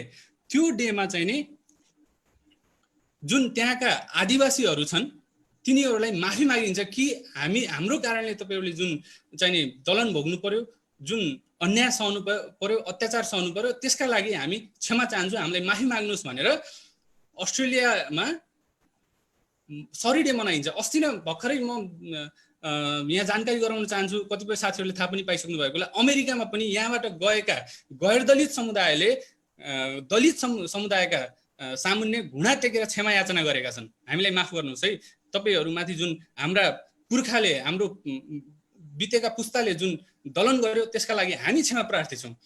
अर्थात् त्यही भएर मलाई लाग्छ यो एजुकेसन जुन छ, एजुकेसन चाहिने जुन युवाहरूमा जुन अवेरनेसको कुरा छ, कन्सियसनेसको कुरा छ, त्यो जुन वास्तवमा हुनुपर्ने हो त्यो चाहिँ नि हुन सकिरहेको छैन। र इनफ इज इनफको कुरा यहाँ रश्मिजीले लेख्नु भएको छ। यो कुरा म कहाँ जोड्न चाहन्छु भनेपछि इनफ इज इनफ क्याम्पेनमा हजारौँ युवाहरू चाहिँ नि सडकमा आए, सयौँको सङ्ख्यामा युवाहरू सडकमा ओर्लिए। किन भनेपछि जुन पिसिआरको कुरो छ, जुन अनसेफ क्वारेन्टिनको कुरो छ र हिसाब किताबको कुरो छ 10 अर्बको, त्यसले प्रत्यक्ष सबै नेपाली नागरिकलाई चाहिँ नि एफेक्ट गर्छ। पिसिआर राम्रोसँग भएन भने भोलिको दिनमा उनीहरू आफै सङ्क्रमित हुन सक्छन् हैन। तर जुन दलितको समस्या छ नि, त्यो जात व्यवस्थाको कुरा छ नि, यो दलनको कुरा छ नि, यसले उनीहरूलाई एफेक्ट गर्दैन। किनभने उनीहरू त उच्च जातीय हुन्। अर्थात् मैले जोड्न कहाँ खोजेको भनेपछि अझै पनि यो दलितको समस्या हाम्रो पनि समस्या हो र यसका विरुद्ध हामीले आवाज उठाउनु पर्छ भनेर सोच्ने युवाहरूको एकदमै सिग्निफिकेन्ट रूपमा चाहिँ नि कमी छ। यो चाहिँ नि अहिलेको समयको सबैभन्दा ठुलो विडम्बना हो जस्तो लाग्छ मलाई विकासजी। Thank you. हुन्छ विजयजी, म फेरि पनि तपाईँसँग एकछिनपछि जोडिनेछु। साथीहरू, यति बेला हामी जुम मार्फत यो रुकुम घटनाको विषयमा अध्ययन गर्न पुगेको टोलीको सदस्यहरूसँग संवाद गरिरहेका छौँ। विशेष गरी रुकुम घटनाले यति बेला हामी सबैलाई क्षतविक्षत बनाएको छ र ती घटनामा संलग्न अपराधीहरूले सजायको भागीदार हुनुपर्छ भन्ने कुरामा हामी आवाज पनि बुलन्द गरिरहेका छौँ। सम्पूर्ण सहभागी साथीहरूलाई मैले जानकारी गराउन चाहे, कृपया तपाईँका प्रश्नहरू छन् भने तपाईँले लिखितम रूपमा राख्न सक्नुहुन्छ। अडियो मार्फत राख्न चाहनुहुन्छ भने तपाईँले कृपया आफ्नो ह्यान्ड रेज गर्नुहोला। म यो प्रश्न पश्चात चाहिँ तपाईँको प्रश्नहरूलाई मौका दिनेछु। अडियोमा राख्न चाहनुहुने साथीहरूले आफ्नो ह्यान्ड रेज गर्नुहोला, त्यहाँ एउटा अप्सन हुन्छ। र अडियोमा राख्न नचाहनुहुने तर लिखितम रूपमा राख्न चाहनुहुने साथीहरूको लागि पनि त्यो टेक्स्ट बक्समा प्रश्न राखिदिनु हुनको लागि म विनम्र अनुरोध गर्न चाहन्छु। म फेरि पनि मोहन शासनको सरतर्फ नै फर्किन चाहन्छु। अब जस्तै यो घटना घटेको छ, तपाईँ त्यही नै रहिरहनु भएको छ र लामो समयदेखि गएको जेठ 10 गतेदेखि तपाईँ त्यहाँ रहिरहँदाखेरिमा अब अहिले यो बयानहरू चलिरहेको छ भन्ने कुराहरू आइरहेको छ। तपाईँ एउटा अधिवक्ता पनि भन्नुभएको कारणले गर्दा हामीलाई यो बुझाइदिनुहोस् कि अब यो घटनाको चाहिँ कानुनी प्रक्रिया कसरी अगाडि बढ्छ। हामी के यो घटनालाई अब पीडितको पक्षमा यति बेला चाहिँ प्रमाणहरू जुटिरहेको अथवा पीडितले चाहिँ न्याय पाउने कुराहरू चाहिँ देख्न सक्छौँ कि पीडकको पक्षमा नै अलिकति चाहिँ प्रक्रिया अगाडि बढिरहेको चाहिँ महसुस गर्न सक्छु सर। धन्यवाद विकासजी। पहिलो एउटा तथ्य चाहिँ करेक्सन गरिहालौँ। म 10 गतेदेखि होइन, म 23-24 गतेदेखि मात्रै हुनसक्छ। म यहाँ छु 23 गतेदेखि, 22-23 गतेदेखि हुनसक्छ। हजुर हजुर, त्यो तथ्य करेक्सन गरौँ। र दोस्रो, तपाईँले जुन दोस्रो पाटोमा चाहिँ अहिले पीडितहरूको पक्षमा कसरी माहौल क्रिएट गर्ने भन्ने हो तपाईँको प्रश्न के हो? मेरो प्रश्न चाहिँ अब जस्तै यो प्रक्रिया चाहिँ अब यो कानुनी प्रक्रिया कसरी अगाडि बढ्छ, प्रक्रिया कसरी अगाडि बढ्छ भन्ने। हजुर हजुर। अब अहिलेलाई त्यो बयान सकिसकेपछि जति प्रतिवादीहरू छन् 27 जना अहिले प्रतिवादी छन्, बाँकी ती 27 जनाको हकमा बयान प्रक्रिया सकिसकेपछि हामी सरकारी वकिल तर्फबाट त्यो जो अहिले पीडित मृतकहरू हुनुहुन्छ, जाहेरवालाहरू हुनुहुन्छ, उहाँहरूको पक्षमा चाहिँ सरकार हुन्छ, सरकारी वकिलहरू काम गर्नुहुन्छ र सँगसँगै जाहेरवालाले सरकारी वकिल सँगसँगै प्राइभेट वकिलहरू हायर गर्न सक्छन्। त्यो हायर गर्ने क्रममा हामी केही यो स्वस्फूर्त रूपमा लाग्ने साथीहरू छौँ होइन। त्यसमध्येको एकजना म भएँ र अरू साथीहरू पनि आउँदै हुनुहुन्छ काठमाडौँबाट। हामी जाहेरवालाको तर्फबाट केही वकिलहरू पनि बहस गर्छौँ र प्रतिवादीका तर्फबाट पनि बहस पैरवी हुन्छ। उहाँहरूले दुईटैको बहस सुनिसकेपछि अदालतले थुन्सेको आदेश, यो भनेको चाहिँ अहिले तत्काल मुद्दा फैसला हुने होइन कि उनीहरूलाई यति वर्ष कैद सजाय हुने भन्ने होइन कि उनीहरूलाई अब मुद्दा भर्खर सुरु भयो। हिजो अस्ति चाहिँ अनुसन्धान मात्रै भइरहेको थियो, अब चाहिँ मुद्दा सुरु हुने भयो। दर्ता भइसकेपछि यो चाहिँ मुद्दाको प्रक्रियामा गयो। अनि यो प्रक्रियामा जाँदाखेरि उनीहरूलाई थुनामा राख्ने कि छोड्ने अथवा धरोटी माग्ने भन्ने 3टा वैकल्पिक व्यवस्थाहरू रहन्छन् कानुनमा। थुन्सेक गर्दाखेरि त्यो आधारमा चाहिँ उनीहरूलाई थुनामा राख्ने कि धरोटीमा छोड्ने कि सान्तारीमा छोड्ने भन्ने हो। त्यो आधारमा अब अगाडि बढ्छ मुद्दा। अनि त्यो आदेश चाहिँ न्यायाधीशले गर्नुहुन्छ र त्यो आदेशको आधारमा उहाँहरूलाई थुनामा पठाउन पनि सकिन्छ, धरोटीमा हाल्न पनि सकिन्छ र सान्तारीमा राख्न सकिन्छ। यो यति हो कुरा चाहिँ होइन। अब त्यो त्यसपछि फेरि मुद्दाको प्रक्रिया अगाडि बढ्छ। कतिपय अब प्रतिवादीहरू फरार छन्, 5 जना प्रतिवादी फरार छन्, उनीहरूलाई खोजी तलास हुन्छ, अदालतबाटै पत्र काटिन्छ, म्याद जारी हुन्छ। उनीहरूलाई म्याद जारी भएपछि उनीहरू अदालतमा आउन पनि सक्छन्, नआउन पनि सक्छन् अथवा फरार भइराख्न पनि सक्छन्। अब जस्तै सबै मान्छेलाई थुनामा पठायो भने उनीहरू थुनामै पर्नुपर्छ भनेर भागिराख्न पनि सक्छन्। त्यो उनीहरू भागुन्जेलसम्म अरू प्रक्रिया अगाडि बढ्दैन, मुद्दाको अरू प्रक्रिया अगाडि बढ्दैन। उनीहरू जहिले चाहिँ हाजिर हुन्छन् अथवा उनीहरूले म्याद बुझेको अथवा उनीहरूको म्याद चाहिँ सकिएको एउटा डेट फिक्स हुन्छ। त्यो डेटभित्रमा उनीहरू आए, कानुनको अवधिभित्र आइसके भने मुद्दाको अरू प्रक्रियाहरू अगाडि बढ्छ। जस्तै साँची बगपत्र हुने, अरू प्रमाणहरू बुझ्ने, होइन, हामीले थप केही प्रमाणहरू अहिले जुटाउन सक्यौँ भने त्यो प्रमाणहरूलाई बुझ्ने काम चाहिँ अगाडि बढ्छ। र यो फैसला हुनलाई कानुनले तोकेको चाहिँ 1 वर्षको म्याद हो। फैसला गर्नलाई उनीहरूलाई यति वर्ष कैद अथवा उनीहरूलाई सफाइ हुने भन्ने चाहिँ व्यवस्था हुनलाई 1 वर्ष, कानुनले तोकेको म्याद 1 वर्ष। तर 1 वर्ष नभएर यो मुद्दाको जटिलता हेरेर चाहिँ यसले 2-3 वर्षको कोर्स पनि लिन सक्छ, होइन। मुद्दाको प्रक्रियाको सम्बन्धमा यति भने पुग्छ होला।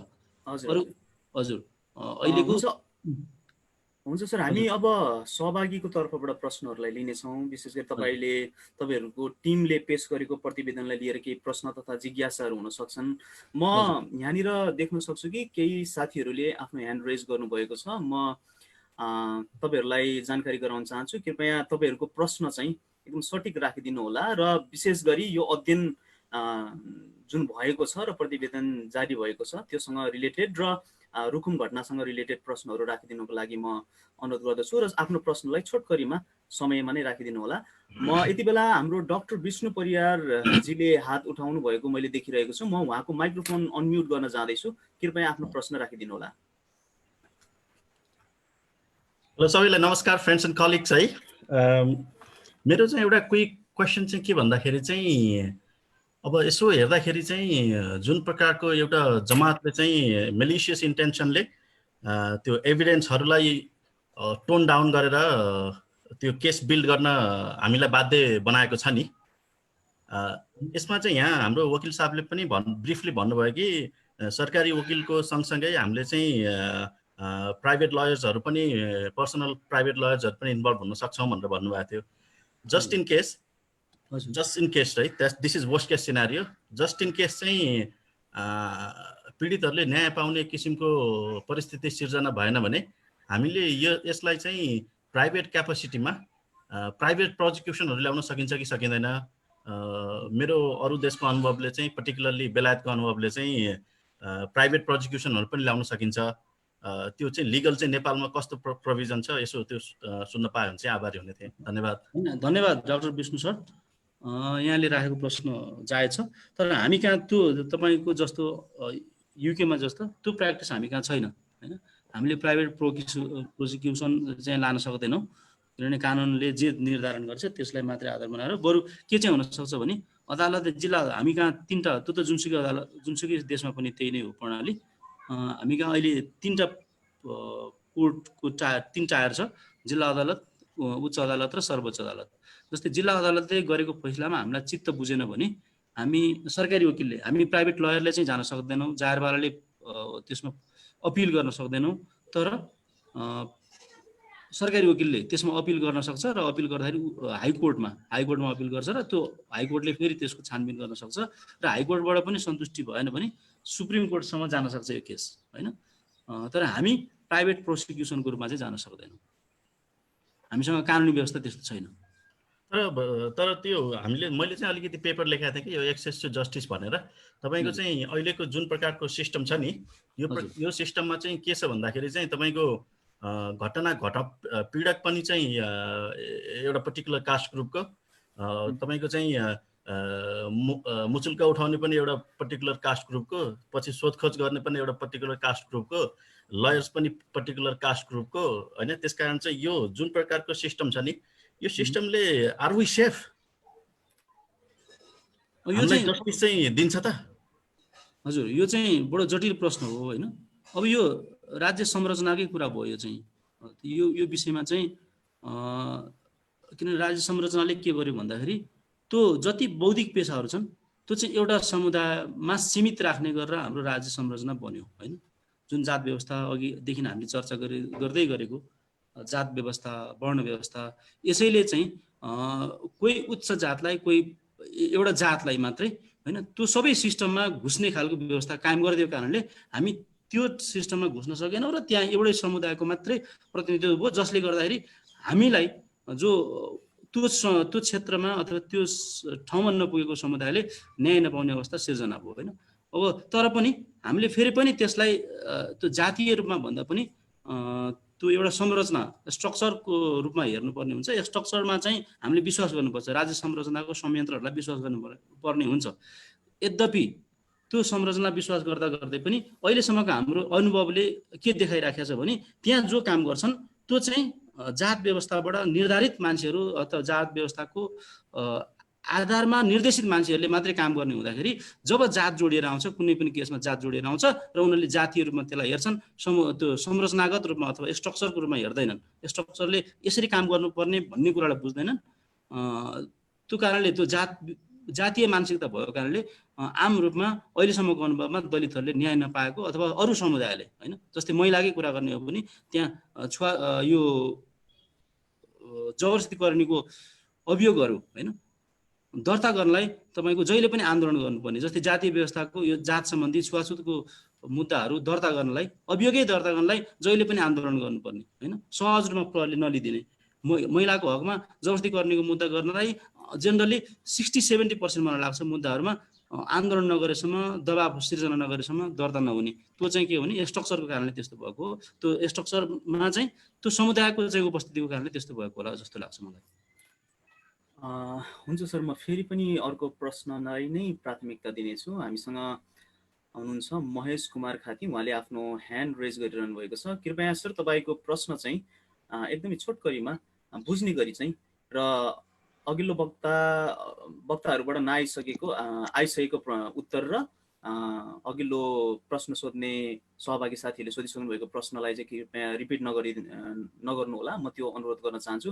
यति बेला भने म तपाईँको माइक्रोफोन अनम्युट गर्न चाहँदैछु, कृपया आफ्नो प्रश्न राख्नुहोला। हजुर, धन्यवाद विश्वासजी। नमस्कार, म महेश कुमार खाती, म अहिले डेनमार्कबाट।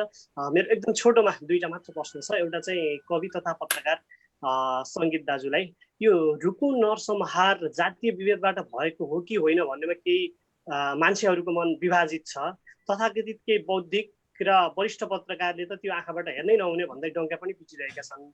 त्यो विशुद्ध अपराध हो कि जातीय विभेद सहितको अपराध हो? यो घटनास्थलको अध्ययन गरेर आएपछि यसका आधारहरू के हुन्? प्लिज ब्ल्याक एन्ड व्हाइटमा भनिदिनुहोस् एउटा, होइन, यो सङ्गीत दाजुलाई। र युग दाईलाई चाहिँ अर्को एउटा मेरो प्रश्न छ। नेपाली साहित्यको न्यारेटिभ चाहिँ एउटा केही अलि उपल्लो तहको मान्छेहरूको केन्द्रितमा हुँदै आएको र लेखिँदै आएको अवस्थामा जसरी उर्गेनको घोडामा मेहेन्दो पात्र एउटा जन्मियो हजुरको साहित्यमा, आख्यानमा, सामान्य तामाङ युवतीले जो जनयुद्धको कुशल छापामार भएको एउटा पावरफुल पात्र खडा गर्नुभयो हो। यस्तै गरी समाजको पीडमा उत्पीडनमा परेका यस्तै अरू नवराजहरू जस्तै लाइक यस्ता पात्रहरू अब आख्यानमा छिट्टै आउँछन् होला भन्ने कतिको बुझ्न सकिन्छ? र तपाईँबाटै खास गरी तपाईँले अलि उर्गेनको घोडा मागेनामा पनि यी कुराहरू त यसरी समाजका पीडका कुराहरू उठाउनु भएको हुनाले त्यो एउटा कुरा। र अर्को कुरा चाहिँ यो जेबी सर या अरू कसैले दिँदा हुन्छ, ठ्याक्कै यो पोस्टमार्टमको रिपोर्ट चाहिँ तपाईँहरू त्यहाँ पुगेर आउनुभयो होइन, पोस्टमार्टमको रिपोर्टको पछि चाहिँ यो त्यति चित्त बुझ्दो भएन भनेर त्यहाँ पीडितहरूले आन्दोलन गरेको कुरा पनि आयो। खासमा के हो भएको होइन, त्यो एउटा बताइदिनुहोस् न। अलि त्यो पोस्टमार्टम रिपोर्टमा ठ्याक्कै भएको के छ, तपाईँहरूले के पाउनुभयो अध्ययन टोलीले? यो मेरो 3टा प्रश्न। हस्, थ्याङ्क यू है। हुन्छ, धन्यवाद। हुन्छ, हाम्रो सङ्गीत सरबाट नै सुरु गरौँ।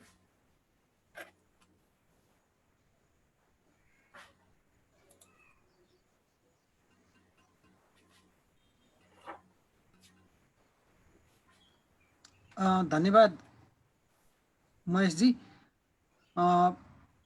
यो रुकुम घटना चाहिँ जातीय आधारमा जातीय विभेदका आधारमा भएको हो कि होइन भन्ने बारेमा तपाईँको प्रश्नको त एकदम सोझो उत्तर छ। त्यो जातीय छुवाछुतलाई नै मुख्य विषय बनाएर त्यो घटना सुरु भएको छ। त्यसका लागि हामीले हाम्रो अध्ययनले फेला पारेका केही तथ्यहरू के हुन् भने यो घटना हुनुभन्दा 3-4 महिना अघिदेखि नै नवराज र उनको प्रेमिकाको जात नमिलेकै कारण ती दुई परिवार बीच पनि तनाव देखिन्छ। त्यसबीचमा विभिन्न विवादहरू भएका छन्। नवराजलाई पक्रेर प्रहरीमा त्यसअघि पनि थुन्ने काम पनि भएको छ। सुषमा मल्ल आफन्तहरूले नवराजको परिवारलाई यो तिमी ठकुरीको मल्लको सम्धि हुन खोजेको हो भनेर नवराजको बुवालाई भनिसकेको अवस्था पनि छ। त्यस्तै गरी नवराजको बुवा आफैले पनि आफ्नो छोराको अन्तर्जातीय प्रेम भएको थाहा पाएपछि त्यहाँको स्थानीय जनप्रतिनिधि र संसदमा प्रतिनिधित्व गर्ने राष्ट्रिय सभाको सांसद भैरव सुन्दर श्रेष्ठलाई भेटेर मेरो छोराको यस्तो प्रेम सम्बन्ध छ, कहीँ जातका कारणले समस्या आउने हो कि भनेर उहाँले त्यहाँ सुझाव लिएको पनि छ। यस्ता धेरै प्रमाणहरू छन् जसले यो सम्बन्ध अन्तर्जातीय सम्बन्धले समस्या ल्याउँछ कि भनेर नवराजको परिवार चाहिँ एकदम चिन्तित र यता उनको प्रेमिकाको परिवार चाहिँ त्यसलाई असफल पार्न अनेक पटक प्रयास गरेका धेरै उदाहरण छन्। त्यसले पनि यसलाई पुष्टि गर्छ कि यो घटना चाहिँ जातीय आधारमै सुरु भएको, त्यसरी नै यो उत्कर्षमा पुगेको र यो पछिल्लो 6 जनाको हत्या हुने घटना भएको छ। यसको बारेमा हामीले डिटेलमा हामीले हिजो मात्र सार्वजनिक गरेको प्रतिवेदनमा राखेका छौँ। तपाईँले यो अनलाइनहरूमा उपलब्ध पनि छ, तपाईँले हेर्न पनि सक्नुहुन्छ।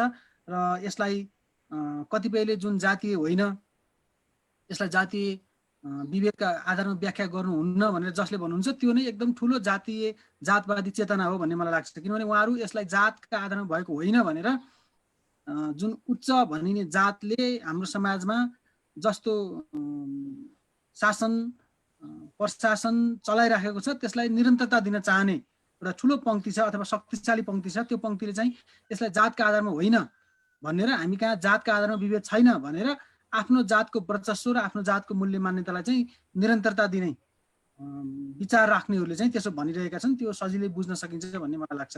महेशजी, प्रश्न गर्नुभएकोमा धन्यवाद। हुन्छ, मैले उहाँको दोस्रो प्रश्नको उत्तर युग सरबाट लिन चाहे।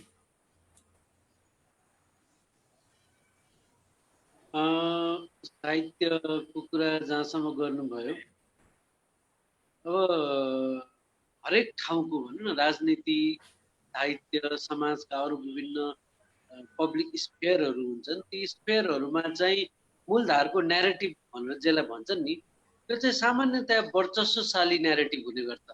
वर्चस्व जसको छ त्यो वर्चस्वशाली न्यारेटिभलाई नै सबैले सत्य मान्ने र त्यही सत्यको आधारमा विभिन्न त्यो सत्यका भर्सनहरू उत्पादन गर्ने, पुनरुत्पादन गर्ने काम चाहिँ साहित्य लगायत विभिन्न किसिमका न्यारेटिभहरू मार्फत गरिन्छ।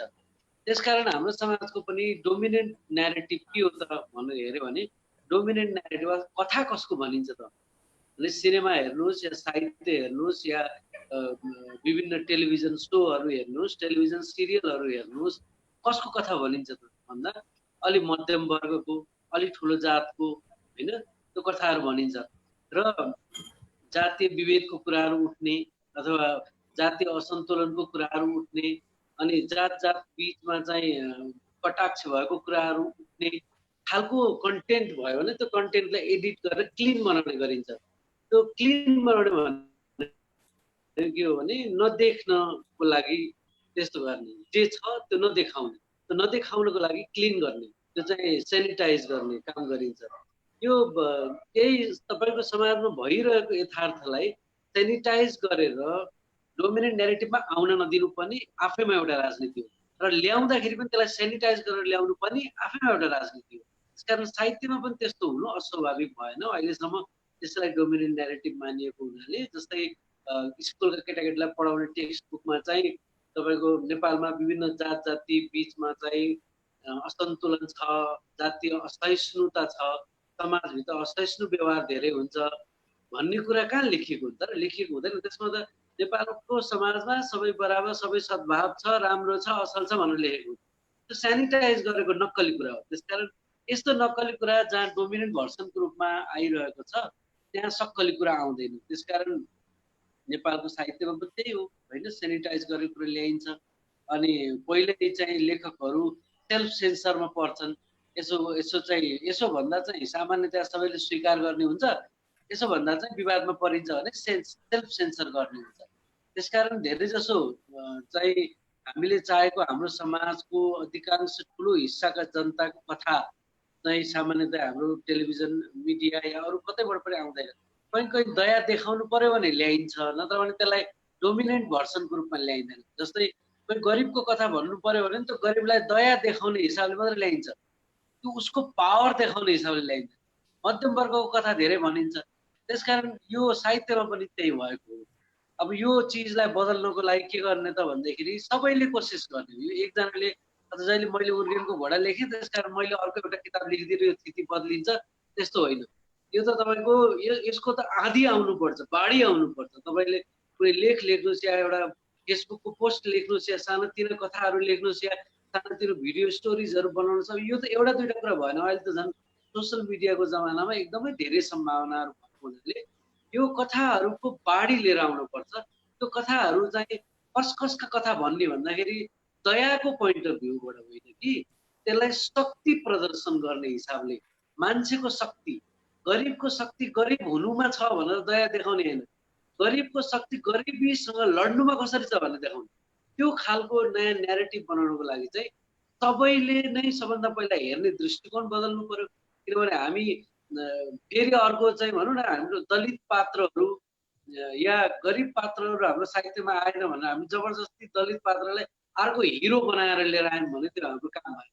त्यसकारण हाम्रो काम चाहिँ के हो भन्दाखेरि हाम्रो समाजमा भएका विभिन्न पात्रका जीवनहरूलाई कसरी लिएर आउने भन्ने हो। त्यो चाहिँ अब विभिन्न भर्सनबाट लिएर आउनु पर्यो र त्यो चाहिँ डोमिनेन्ट कथा बनाइदिनु पर्यो। त्यसपछि अर्को कसैले दया गर्न आवश्यक नठानोस्, त्यो खालको डोमिनेन्ट न्यारेटिभ बनाउनु पर्ने हुनाले यो चाहिँ साझा काम हो। हाम्रो दिमागमा पनि त्यही हिरोवाला हुन्छ नि चेतना, त्यो हिरोवाला चेतना भइरह्यो भने पनि पात्र मात्रै दलित बनाएर चाहिँ काम छैन। त्यो चाहिँ चेतनाको कुरा मुख्य हो। त्यसकारण त्यो चेतनालाई अगाडि सारेर तपाईँको एभ्रिडे लाइफका हरेक न्यारेटिभहरू हामीले त्यो न्यारेटिभहरूको चाहिँ आँधी ल्याउन सक्नुपर्छ, अनि मात्रै बदलिन्छ।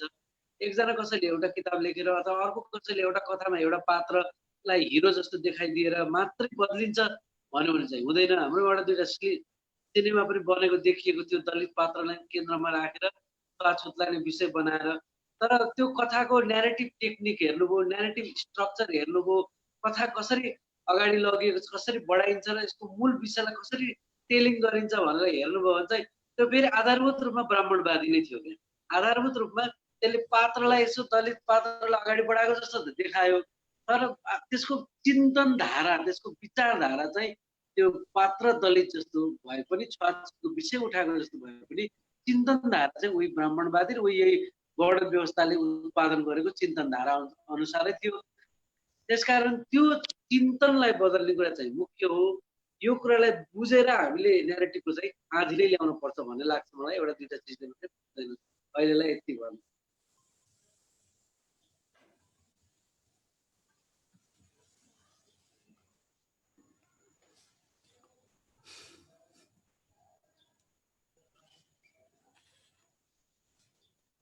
हराउनु भयो त सबैजना। हुन्छ युग सर, हजुरको यो विचारको लागि धन्यवाद। र उहाँको अर्को प्रश्न थियो पोस्टमर्टम सम्बन्धी रिपोर्ट, जुन पोस्टमर्टम रिपोर्ट आएको छ 6 जनाको। हामीले सुरुमा विभिन्न मिडियाका मार्फत जुन किसिमको चाहिँ अब पेटमा पानी जमेकोदेखि लिएर धारिला हात हतियार प्रयोग गरिएका कुराहरू आइरहेको थियो। त्यसले गर्दाखेरिमा चाहिँ पीडितको पक्षमा चाहिँ कतै न कतै न्याय हुनेछ भन्ने किसिमको एक किसिमको आशा पनि थियो भने अहिले जुन पोस्टमर्टमको रिपोर्ट आएको छ आधिकारिक रूपमा, एक किसिमको हामीले निराशा पनि गराएको छ यसले। यस विषयमा तपाईँहरूले अध्ययन गर्दाखेरि चाहिँ तपाईँहरू त्यहाँ अध्ययन गर्नको निमित्त जानुभयो, धेरै कुराहरू पत्ता लगाउनु भयो र अहिले अन्ततगत जुन पोस्टमर्टम रिपोर्ट आएको छ त्यो बिचलाई, त्यो दुईटै कुरालाई तपाईँले दाँजेर हेर्दाखेरिमा चाहिँ जुन पोस्टमर्टम रिपोर्ट आएको छ त्यसलाई कस्तो देख्नुहुन्छ? म यो प्रश्न चाहिँ म जेबी सरलाई राख्न चाहन्छु। धन्यवाद। मलाई लाग्छ यो विषयमा अलिक पछिल्लो चरणसम्म अपडेट हुनुभएको हाम्रो अधिवक्ता मोहन शाह शङ्कर हुनुहुन्छ। उहाँले यो विषयमा अझ बढी कुरा राख्न सक्नुहुन्छ जस्तो लाग्छ। ल म नै राखौँ ल। ठिक छ। उहाँको प्रश्नमा चाहिँ हामीलाई पनि निकै सुरुको जुन रिपोर्टिङ होइन त्यो चाहिँ समाचार आएको थियो होइन, त्यो समाचार आउँदा निकै आशावादी बनाएको थियो, अब पक्कै न्याय पाइन्छ भन्ने। तर पछिल्लो चरणमा अहिले अदालतमा मुद्दा दर्ता भइसकेपछि त्यो फेरि आशा चाहिँ निराशामा बदलिएको छ र त्यो न्याय पाउने सम्भावना घटेर गएको छ। त्यसको पछाडि भएको के छ भन्दाखेरि जुन रिपोर्टिङ सुरुमा जुन समाचार आयो कान्तिपुरमा, त्यहाँको स्थानीय व्यक्ति हुनुहुन्छ जसले चाहिँ आफैले पनि त्यो लास हेर्नु भएको छ र जसले पोस्टमार्टम गर्दै थियो त्यो पोस्टमार्टम गर्ने डक्टरसँग उहाँको व्यक्तिगत सम्बन्ध भएको कारणले मैले व्यक्तिगत रूपमा त्यो पोस्टमार्टमको बारेमा बुझ्नु भएको थियो र त्यस टिममा त्यो रिपोर्टिङ पोस्टमार्टम गर्ने टिममा 5-6 जना डक्टरहरू हुनुहुन्छ। त्यसमध्येको एउटा डक्टरले चाहिँ यो घटनामा यस्तै अवस्था छ, यो के अरे लासहरूको अवस्था यही छ, यो नै हो आधिकारिक कुरा भनेर उहाँले भन्नुभएको आधारमा मैले त्यो रिपोर्टिङ गर्नुभएको रहेछ र त्यही अनुसार समाचार बनाउनु भएको रहेछ, समाचार पठाउनु भएको रहेछ। त्यो कुरा उहाँले ठोकुवाको साथ भन्नुहुन्छ। त्यो डक्टरको म नाम भन्न नसके पनि उहाँले भनेकै आधारमा मैले लेखेँ यो कुनै फेक कुरा होइन भनेर भन्नुहुन्छ, उहाँ दाबीको साथ भन्नुहुन्छ। तर अहिले त्यसको चाहिँ हामीले अहिले जुन पोस्टमार्टम रिपोर्ट पायौँ, त्यो पोस्टमार्टम रिपोर्टमा चाहिँ फेरि डुबेर मरेको भन्ने आयो। त्यो चाहिँ पछि फेरि पनि राज्य संयन्त्रले त्यसलाई चाहिँ गलत रूपमा प्रस्तुत गरेको हो भन्ने हाम्रो बुझाइ छ। किनभने अब फेरि पनि पोस्टमार्टम अर्को गर्नलाई चाहिँ हामीले लास जलाइसक्यौँ। लास जलाइसकेपछि त्यो पोस्टमार्टम अर्को पोस्टमार्टम गर्ने अवस्था चाहिँ छैन। तर अब हामीले खबरदारी चाहिँ कहाँ गर्नुपर्ने छ भने त्यो समाचार पहिलो जुन हामीले सुनेको समाचारलाई आधार बनाएर ती डक्टरहरूमाथि पनि एउटा अनुसन्धान गर्न जरुरी छ। किनभने त्यहाँ डक्टरहरू मध्येका एउटा डक्टर चाहिँ यी पीडकका जो प्रतिवादीहरू अभियुक्तहरू छन् उनीहरूको आफन्त नजिकको नातादार रहेछन्, जसले चाहिँ आफ्नो नाम त्यहाँ उल्लेख गर्न चाहेनन्, त्यो टिममा आफ्नो नाम उल्लेख गर्न चाहेनन्, तर उनको त्यहाँ अप्रत्यक्ष भूमिका छ भन्ने कुरा सुन्नमा आएको छ होइन। यो आधिकारिकमा पुष्टि भएको कुरा होइन, तर त्यहाँ चाहिँ जानकारी भएसम्म हामीले अनौपचारिकमा जानकारी लिए अनुसार त्यहाँको एकजना आफन्त उनीहरूको परिवारको प्रतिवादीहरूकै परिवारको आफन्त डक्टर भएको र उनले आफ्नो नाम उल्लेख गर्न नचाहे पनि रिपोर्टमा चाहिँ आफ्नो नाम उल्लेख गर्न नचाहे पनि उनले त्यहाँ अप्रत्यक्ष भूमिका खेलेको कारणले यो रिपोर्ट चाहिँ गलत रूपमा आएको हो भन्ने एउटा आशंका छ। र अबको संसदीय टोलीले त्यो रिपोर्टलाई चाहिँ किन त्यस्तो भयो भनेर त्यो डक्टरहरूको टिमलाई अनुसन्धानको घेरामा राखेर छानबिन गर्यो भने त्यसको केही न केही रिजल्ट आउन सक्छ भन्ने मलाई आशा छ। हुन्छ सर, धन्यवाद। म फेरि पनि हाम्रो राम सर र जेबी सरसँग आउन चाहेँ। अब हामी सबैको आँखा अगाडि धेरै प्रमाणहरू जुटिसकेका छन्, धेरै सत्य तथ्य कुराहरू बाहिर आइसकेका पनि छन्। अब हामीलाई लागेको एकमात्र चिन्ता भनेको चाहिँ ती अपराधीहरूले न्याय पाउँछन् कि पाउँदैनन् भन्ने विषयमा छ। अब यो घटना अहिले पहिलोचोटि घटेको घटना नभइकन यस्ता घटनाहरू नेपाली समाजमा निरन्तर रूपमा घट्ने गरिरहेका छन्। विशेष गरी दलित समुदाय यसबाट उत्पीडनको मारमा परेको छ। तपाईँहरूले चाहिँ अब उत्पीडितका आवाजहरूलाई बुलन्द गर्ने क्रममा हाम्रो राम सर र जेबी सरलाई म के सोध्न चाहन्छु भने अबको सिङ्गो दलित समुदायको आन्दोलन कस्तो हुनुपर्छ र नेपालको सिङ्गो उत्पीडित समुदायले आफ्नो हक अधिकारलाई सुनिश्चित गर्न र आफ्नो जुन समाजमा चाहिँ पिल्सिएर बाँच्नु परिरहेको जीवन छ जुन त्यसलाई उकास्नको निमित्त चाहिँ एकमुष्ट रूपमा कसरी अगाडि बढ्न पर्ने हुन्छ जस्तो लाग्छ तपाईँहरू दुवैजनालाई मैले प्रश्न राखेँ। राम सरको अनम्युट भएको छैन है, यस्तो हेर्नु होला। ओके,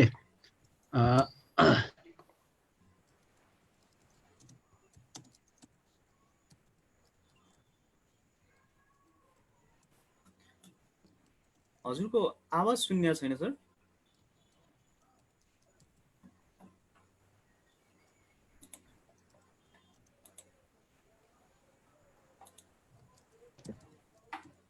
ओके, ठिक छ। हजुर सुन्नुहोस्। अब यो विषयमा हामीलाई जब यो चाहिँ नि रुकुम घटना घट्यो त्यो सन्दर्भ र त्योभन्दा अगाडि पनि हामीलाई सधैँ दिमागमा चाहिँ एउटा दिमाग हाम्रो चाहिँ सधैँ ब्रेन स्ट्रमिङ भइरहने कुरा चाहिँ हामी यो नेपाली समाजको र खास गरी अझै यो वर्णाश्रम हिन्दू व्यवस्था अन्तर्गत रहेको यो जात व्यवस्थाको कारणले चाहिँ हामी माथि चाहिँ यो खालको चाहिँ घटनाहरू भइरहेको छ भन्ने हाम्रो चाहिँ विश्लेषण संश्लेषण हाम्रो त्यहाँनिर हो। र त्यसलाई चाहिँ हामीले कसरी यो जात व्यवस्थालाई हामीले कसरी चाहिँ एउटा न्यूनीकरण गर्दै एउटा अन्त्यसम्म पुर्याउने भन्ने सवालमा चाहिँ मलाई लाग्ने चाहिँ मैले चाहिँ तीनटा चाहिँ तरिकाहरू देख्छु। एउटा त हामीले यो व्यवस्थाबाट चाहिँ कसरी उन्मुक्ति पाउने त्यसको लागि चाहिँ सङ्घर्ष हो। त्यो सङ्घर्षको लागि पहिलो कुरा चाहिने चाहिँ हामीले एउटा वैचारिक हतियार चाहिँ तयार गर्नुपर्छ, पहिलो कुरा त्यो। र दोस्रो त्यो विचारसँगै हामीले एउटा मजबुत खालको चाहिँ एउटा सङ्गठन, दरिलो सङ्गठनै शक्ति हो, त्यस कारणले दरिलो सङ्गठन निर्माण गर्न सक्नुपर्छ। र त्यो सङ्गठन निर्माण गरिसकेपछि हामीले चाहिँ वैचारिक सङ्घर्षसँगै हामीले चाहिँ एक्सन मुभमेन्टको चाहिँ सङ्घर्षहरू पनि हामीले चलाउनु जरुरी देख्छु म। र त्यसको लागि चाहिँ पहिलो कुरा त हामी दलित समुदायहरूले चाहिँ त्यो पक्षलाई चाहिँ जान्न बुझ्न र त्यो पक्षमा सङ्घर्ष गर्न तयार हुनु पर्यो। त्यो सँगै हामीले नेपालमा अरू पनि उत्पीडित समुदायहरू छ, उहाँहरूको पनि हामीले साथ सहयोग लिने र त्यो सँगै गैरदलित अथवा ब्राह्मणहरू को पनि एउटा ठुलो हिस्सा चाहिँ प्रगतिशील तबकाहरू छन्, उहाँहरू पनि आजको दिनसम्म पनि आजको चाहिँ अमेरिकाको उदाहरण पनि उहाँहरू पुर्खाले गर्दै आएको यो खालको विभेदको प्रायश्चित गर्ने चाहिँ लहरमा चाहिँ देखिरहनु भएको छ। ती सबैको चाहिँ साथ र सहयोगमा हामीले यो जात व्यवस्थालाई उल्टाउने र एउटा चाहिँ समतामूलक समाज निर्माण गर्ने अभियान चाहिँ एउटा चाहिँ सङ्गठित रूपमा वैचारिकी निर्माण गरेर सङ्गठन निर्माण गरेर र एउटा चाहिँ संयुक्त केन्द्रीकृत र संयुक्त चाहिँ सङ्घर्ष उठान गरेर चाहिँ सम्भव हुन सक्छ भन्ने चाहिँ हाम्रो मोटामोटी हाम्रो छलफल बहस त्यतातिर केन्द्रित भएको अवस्था हो।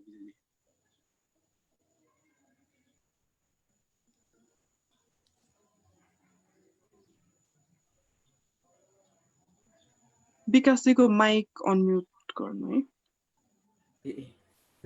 मैले यही प्रश्नको उत्तर जेबी सरसँगबाट पनि लिन चाहे। हुन्छ, धन्यवाद। तपाईँले उठाउनु भएको विषयवस्तु नेपालमा अब दलितहरूले आफ्नो मुक्ति आन्दोलन कसरी गर्ने भन्ने विषयमा के मात्रामा छलफल भएको छ। अहिले रामजीले पनि भन्नुभयो कि वैचारिक हिसाबले नै यो मुद्दालाई वा दलितहरूको मुक्तिको मोर्चालाई कसरी अथवा समस्यालाई कसरी अगाडि लिएर जाने भन्ने विषयमा बहस छलफल जारी नै छ। तर मलाई लाग्ने कुरा चाहिँ के भन्दाखेरि पहिलो कुरा यो फरक फरक राजनीतिक व्यवस्थामा फरक फरक ढङ्गले सङ्घर्ष वा आन्दोलन गर्नुपर्छ भन्ने कुरा देखिन्छ। यसको उदाहरणको लागि पञ्चायती व्यवस्थामा जुन ढङ्गले दलित आन्दोलन भयो वा सङ्घर्ष भयो, अलिकति खुला लोकतान्त्रिक व्यवस्था हुने सुरु भएपछि 46 भन्दा पछाडि त्यसको मोडालिटीमा के मात्रामा परिवर्तन भएको छ। अहिले हामी मूलभूत रूपमा राजनीतिक रूपमा भएको एउटा मुख्य सामन्तवादी राज्य सत्ताको नेतृत्वकर्ता राजतन्त्रको अन्त्य भइसकेपछिको सामन्तवाद पूर्ण रूपमा उन्मूलन पनि भइ नसकेको, कता कता यो हामी पुँजीवादी लोकतान्त्रिक व्यवस्थातिर पनि गइराखेको, तर दलितहरूले कुनै पनि यो व्यवस्था राजनीतिक व्यवस्थाबाट न्याय नपाइरहेको जुन अवस्थामा हामी छौँ, यो सन्दर्भलाई हेर्दाखेरि के लाग्छ भने पहिलो कुरा चाहिँ हामीले नेपालको समग्र दलित आन्दोलनको अहिलेसम्मको समीक्षा गर्न जरुरी छ। एक कि अहिलेसम्म हामीले फरक फरक राजनीतिक व्यवस्था भएको बेलामा कस्ता खालको सङ्घर्ष गऱ्यौँ र उपलब्धि के हासिल गऱ्यौँ भन्ने कुरा हामीले समीक्षा गर्नुपर्छ र अहिलेको परिवर्तित सन्दर्भमा अब हाम्रो दलित मुक्तिको रणनीति के हुन सक्छ भनेर यसको समीक्षा गर्ने, एक खालको रणनीति निर्माण गर्ने काम गर्नुपर्ने जरुरी छ। त्यसको लागि रामजीले भने त्यसको वैचारिक निर्माण गर्ने कुरा, त्यस सँगसँगै सङ्गठन निर्माण गर्ने कुरा र आन्दोलनको स्वरूप के हुन्छ भन्ने कुरा निर्माण गरेर अगाडि बढ्नुपर्ने आवश्यकता छ जस्तो लाग्छ। एक त्यो सँगसँगै अहिले राजनीतिक सत्ता कसको हातमा छ भनेर हेर्दाखेरि हामीले समानुपातिक समावेशीकरणलाई स्वीकार गर्यौँ, नयाँ संविधान बन्यो, तर पनि अहिले हेर्दाखेरि के देखिन्छ भन्दाखेरि अहिलेसम्म राज्य सत्तामा वर्चस्व कायम राखिरहेको वा हालिमाली गर्दै राखेको वा राज्य सत्ताको दोहन गरिरहेको समूह नै अहिले पनि राज्य सत्तामा वर्चस्वशाली छ। त्यो हामी चाहे संसदमा हेरौँ वा सरकारमा हेरौँ वा न्यायपालिका हेरौँ वा प्रशासनिक निकाय हेरौँ, समग्रतामा हेर्ने हो भने नेपालको राज्य सत्ता अहिले पनि निश्चित जाति वा समुदायको वर्चस्व वा दबदबामा केन्द्रित छ। त्यो खालको राज्य सत्तामा परिवर्तन नआउँदाखेरिसम्म खासै ठुलो उपलब्धि हुनेवाला जस्तो देखिँदैन। भलै केही मान्छेहरू संसदमा पुगेका सांसद हुनुहुन्छ, केही व्यक्तिहरू मन्त्री पनि हुनुभएको छ, तर त्यसले आमूल संरचनागत परिवर्तन गर्न सकेन भने त्यसले दलितहरूको मुक्ति हुने सम्भावना देखिँदैन। त्यस कारणले यो राजनीतिक सत्ताको रूपान्तरण कसरी सम्भव छ भन्ने विषयमा अलिकति तत्कालीन सन्दर्भमा अथवा अहिलेको सन्दर्भमा अलिकति रणनीति निर्माण गरेर अगाडि जानुपर्ने देखिन्छ। एक दोस्रो कुरा, अहिले हामी जो पुँजीवादी राज्य व्यवस्थातिर जाँदैछौँ, मैले त भन्दै आएको छु कि सामन्तवाद पनि दलितहरू वा सीमान्तकृतहरू विरोधी राज्य व्यवस्था थियो। अहिले भनिएको पुँजीवादी राज्य व्यवस्था वा लोकतान्त्रिक राज्य व्यवस्था पनि दलितहरूलाई खासै केही नदिने तर भुलभुलाइमा पारिराख्ने खालको राज्य व्यवस्थाको चरित्र अहिलेको छ। यो खालको राज्य प्रणाली ठिक कि बेठिक भन्ने सन्दर्भ पनि अर्को बहसको विषयवस्तु छ। दलितहरूले त्यो कोणबाट पनि छलफल गर्न जरुरी छ कि दलितहरूले यो खालको पुँजीवादी लोकतान्त्रिक व्यवस्थाबाट कति मुक्ति पाउन सम्भव छ कि छैन भन्ने कुरा अर्को समीक्षा गरेर रणनीति बनाउनु पर्ने आवश्यकता छ। दोस्रो कुरा, तेस्रो कुरा मलाई के लाग्छ भने नेपालमा राजनीतिक क्रान्तिहरू भयो, भलै केही राजनीतिक दलहरूले नेपालको राजनीतिक क्रान्तिको चरण पुरा भयो भनेर व्याख्या पनि गरेका छन्, तर मलाई के लाग्छ भने राजनीतिक क्रान्तिको यदि राजनीतिक क्रान्ति पुरा भएको थियो भने साँच्चीकै राज्य सत्तामा परिवर्तन के आयो भनेर हेर्दाखेरि जात व्यवस्था कोणबाट हेर्दाखेरि ठुलो परिवर्तन भएको देखिँदैन। त्यसले निर्माण गरेको संस्कृति कुराको महत्त्वपूर्ण कुरा छ। अहिले रुकुमकै घटनालाई लिएर हेरौँ कि यति ठुलो जघन्य अपराधको घटना भएको छ, यति ठुलो हत्याको घटना भएको छ, तर नेपालका राजनीतिक दलहरू अहिले बोल्न तयार छैनन्। सरकारको नेतृत्व गरिरहेको नेकपा वा त्यसको नेतृत्व गरिरहेका मुख्य लिडरसिप प्रधानमन्त्रीको कुरा गरौँ वा पार्टी अध्यक्षको कुरा गरौँ वा त्यसको कम्तीमा स्थायी समितिको मिटिङ बसेर यो विषयमा छलफल गर्न सक्ने अवस्था देखिन वा उहाँहरूको रुचिको विषयवस्तु भएन। प्रतिपक्षमा भएको नेपाली काङ्ग्रेसको अवस्था पनि त्यस्तै छ। त्यसरी हेर्दाखेरि चाहिँ राजनीतिक सत्ताले दलितको मुद्दालाई यो सन्दर्भमा अहिलेको सन्दर्भमा पनि खास आफ्नो मुद्दा वा एजेन्डाको रूपमा स्थापित गर्न नसकेको हुँदाखेरि त्यो राजनीतिक दलहरूमाथि पनि प्रश्न गर्नुपर्ने वा राजनीतिक दलहरूको पुनर्संरचना वा त्यो खालको बहस वा आन्दोलन पनि अर्को गर्नुपर्ने आवश्यकता देखिन्छ।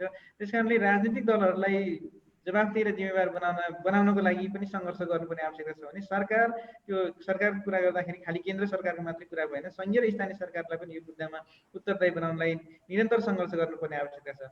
त्यो सँगसँगै मलाई के लाग्छ भन्दाखेरि दलितहरूको मुद्दा चाहिँ खालि दलितहरूले मात्रै सङ्घर्ष गरेर हल हुने अवस्थामा छैन। यो आइसोलेसनमा यो मुद्दा हल हुन सक्दैन। त्यसकारणले दलित आन्दोलनको अबको वैचारिकी वा अबको रणनीति बनाउँदाखेरि चाहिँ गैर दलित समुदायको हिस्सा रूपान्तरण चाहने, न्याय चाहने, समानता चाहने गैर दलित समुदायको एउटा ठुलो हिस्सालाई यो आन्दोलनमा कसरी सहभागी गराउने, विभेद गर्नुपर्छ वा विभेद गर्ने जुन सांस्कृतिक मनोविज्ञान विकास भएको समूहको रूपान्तरण कसरी हुन सक्छ, कसरी गर्न सकिन्छ भन्ने विषयमा पनि हाम्रो आन्दोलन केन्द्रित हुनुपर्छ, हाम्रो बहस त्यता केन्द्रित हुनुपर्छ, हाम्रो विमर्श छलफल त्यतातिर केन्द्रित हुनुपर्छ। त्यो ढङ्गले पनि हामीले सोच्न जरुरी जस्तो लाग्छ। अर्को कुरा, यहाँ नेपालमा कसले विचार निर्माण गर्छ भन्ने कुरा पनि महत्त्व राख्छ। एजुकेसन सिस्टमको कुरा गरौँ वा नेपालको बौद्धिक क्षेत्रमा क्रियाशील रहेका व्यक्तित्वहरूको कुरा गरौँ। नेपालमा भर्खरै मात्र केही मात्रामा लेखकहरूले, बौद्धिकहरूले दलित मुद्दालाई यो नेपालको समाजको सबैभन्दा महत्त्वपूर्ण छलफल गर्नै पर्ने महत्त्वपूर्ण विषयवस्तुको रूपमा लिन थालेको देखिन्छ। यद्यपि एउटा ठुलो समूह छ जसले आफूलाई शिक्षित घोषणा गर्छ, आफूलाई एकदम बौद्धिक घोषणा गर्छ, तर यो मुद्दा उसको लागि सरोकारको विषयवस्तु बन्न सकेको छैन। ज्ञान निर्माण गर्ने, न्यारेटिभ्स बनाउने वा यो मुद्दालाई सार्वजनिक बहसको विषयवस्तुमा लिएर जाने व्यक्तिहरूले यो मुद्दालाई आत्मसात गर्ने वातावरण बनाउनको लागि भर्खर केही मात्रामा कामहरू त सुरु भएको छ तर पुगेको छैन। त्यसकारणले यो विचार निर्माण गर्ने तहमा वा वैचारिक ढङ्गले यो विषयलाई बहस गर्ने सन्दर्भमा सामाजिक रूपान्तरणको एउटा खाका तयार गर्ने सन्दर्भमा गैर दलितहरूको ठुलो हिस्सालाई यो आन्दोलनमा कसरी सहभागी गरेर लिएर जान सकिन्छ भन्ने विषयमा अर्को समीक्षा गर्नुपर्ने, छलफल गर्नुपर्ने र कम्तीमा न्यायप्रेमी, कम्तीमा समता चाहने वा दलितहरूमाथि भएको यो श्रृङ्खलाबद्ध उत्पीडन अत्याचारको विरुद्धमा बोल्ने वा त्यो विषयलाई आफ्नो मुद्दाको रूपमा आत्मसात गर्ने समूहलाई सँगसँगै लिएर जाने खालको रणनीति हामीले निर्माण गर्न सक्यौँ भनेदेखि त्यसले दलितहरूको मुक्ति पनि हुन्छ। सँगसँगै विभेद गरिराख्ने जो परिपाटी छ, विभेद गरिराख्ने जो समूह छ उसको पनि मनोवैज्ञानिक मुक्ति हुन्छ। त्यस कारण सँगसँगै जाने त्यो वातावरण बनाउनुपर्छ भन्ने लाग्छ। हुन्छ जेबी सर, यो उत्तरको लागि तपाईँलाई धेरै धेरै धन्यवाद। अब म कार्यक्रमको अन्त्यतिर आइपुगेको छु। म फेरि पनि फर्किन चाहन्छु सुषमाजी र विजयजीतर्फ। अब हामीले एउटा प्रश्न के आएको छ भन्दाखेरि यस प्रश्नलाई राख्नु भएको छ रश्मि पण्डितजीले। इनफ इज इनफ क्याम्पेनमा जातीय मुद्दा चर्चित जाजरकोट रुकुम घटना हत्याकाण्ड, उहाँलाई त्यसलाई इङ्गित गर्न खोज्नु भएको छ। झन् प्राथमिकतामा पर्नुपर्ने होइन र राजनीतिक मुद्दा भन्दा पहिला युवाहरूमा सामाजिक जागरण, जातीय विभेद, लैङ्गिक विभेदको विरुद्धमा अभियान कसरी पैदा गर्न सकिएला भनेर चाहिँ युवा लक्षित गरेर प्रश्न गर्नुभएको छ। तपाईँहरू अब यसरी सक्रिय रूपमा लागिरहँदाखेरि तपाईँहरूलाई के लाग्छ कि हामीले युवाहरूमा कसरी जागरण पैदा गर्न सक्छौँ? मैले सुषमाजीबाट सुरु गर्न चाहेँ। धन्यवाद प्रश्नको लागि। रश्मिजीलाई पनि धन्यवाद। यो प्रश्न निकै महत्त्वपूर्ण छ। जस्तो यो रुकुम नरसंहारको चाहिँ जुन घटना छ यो चाहिँ न्यायप्रेमी र विभेद विरोधी समुदायहरूको चाहिँ यो सरोकारको विषय हो कि जसमा चाहिँ हामीले अहिलेको नयाँ पुस्तालाई चाहिँ नयाँ पुस्तामा चाहिँ हामीले के चेतना चाहिँ अपेक्षा गरेका छौँ भने उहाँहरूले कमसे कम मानव बीचको चाहिँ विभेद चाहिँ विकृति हो है भन्ने कुरा चाहिँ उहाँहरूले लिनुहुन्छ भन्ने मान्यता हामीले राखेका थियौँ। तर त्यो असलियतमा त्यो भएन। जसरी उहाँ चाहिँ एमसिसीलाई चाहिँ लिएर त्यो राष्ट्रप्रतिको एउटा होइन जिम्मेवारी हो, एउटा युवा हुनुको कर्तव्य पनि हो, त्यो ठिक छ मानियो। तर नरसंहार जुन भयो रुकुममा त्यो पनि अहिलेको समयमा आएर चाहिँ मानव रूपी दानवहरूले गरेको पनि त कुकृत हो नि त। त्यसको विषयमा पनि त आवाज उठाउनु पर्ने हो, त्यसको विषयमा पनि त बहस गर्नुपर्ने हो, लेख्नु पर्ने हो होइन। सामाजिक सञ्जालमा चाहिँ त्यसलाई व्यापक बनाउनु पर्ने, तर त्यसो भएन। भनेको रश्मिजीले भने जस्तै हामी चाहिँ युवाले नै झन् यसमा चाहिँ यो रुकुमको विषयलाई डाइभर्ट गर्नको लागि चाहिँ अन्य विभिन्न किसिमका आरक्षणका केसहरूलाई ल्याएर जोड्ने होइन, यसमा चाहिँ आरक्षणको विषयलाई ल्याएर चाहिँ बहस गर्ने।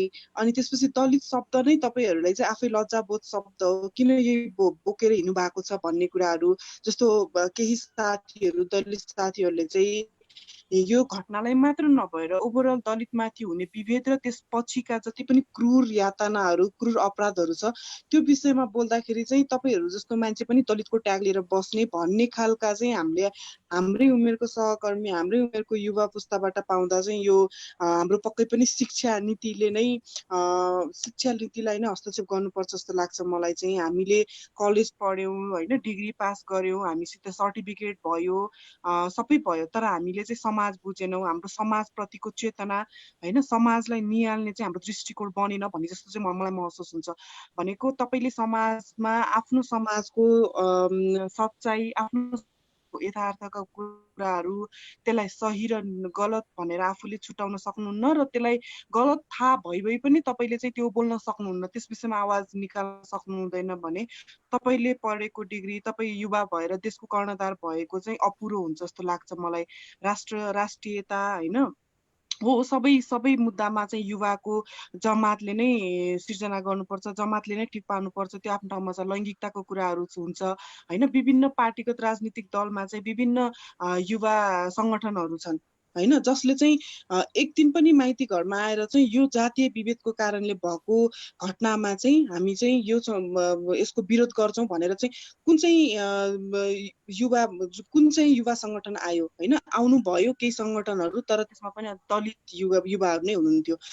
भनेको यसमा चाहिँ अघि हाम्रो अगाडि वक्ताले पनि भन्नुभयो, यो चाहिँ दलितले मात्रै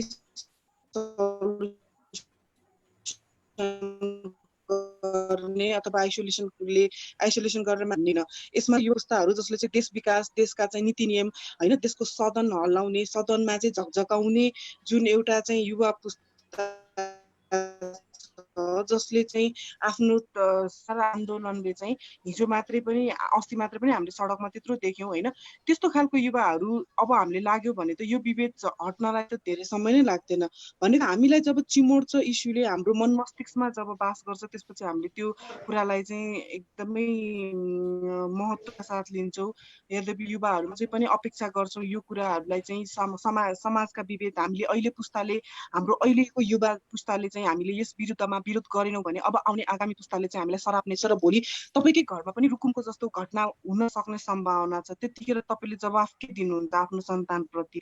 त्यही भएर भविष्यको जिम्मेवारी बोधका लागि अहिलेदेखि नै आफूले गर्नुपर्ने कर्तव्य र एटलिस्ट सही र गलत होइन मानवीयताको हिसाबले पनि सोचेर चाहिँ यस विषयमा तपाईँ कहाँ हुनुहुन्छ, जहाँ हुनुहुन्छ, जे गर्न सक्नुहुन्छ त्यति भए पनि लेट्स स्पिक अफ होइन, हामी मिलेर बोलौँ, हामी सबै मिलेर यो विकृतिलाई हटाउँ भन्ने चाहिँ हाम्रो चेतना र हाम्रो चाहिँ मानसिकता आउनु जरुरी छ। हुन्छ विकासजी? हुन्छ, मैले अन्तिम उत्तर विजयजीबाट लिन चाहेँ। यही प्रश्न मैले विजयजीलाई राखेँ। धन्यवाद विकासजी। मैले अघि नै एउटा सम्बोधन छुटाएको छु।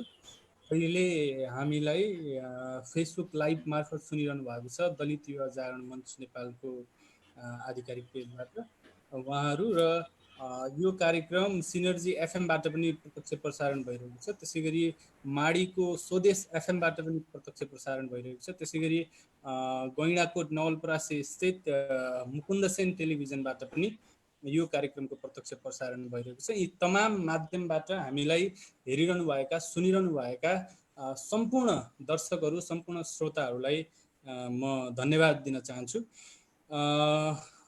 अब रश्मिजीको प्रश्नलाई मैले अघि नै पनि सम्बोधन गरे जस्तो लाग्छ। उहाँले अब युवा जागरण चाहिँ कसरी ल्याउने भन्ने सोध्नु भएको छ जस्तो लाग्यो मलाई। एउटा सानो बच्चाले स्कुल जाने बित्तिकै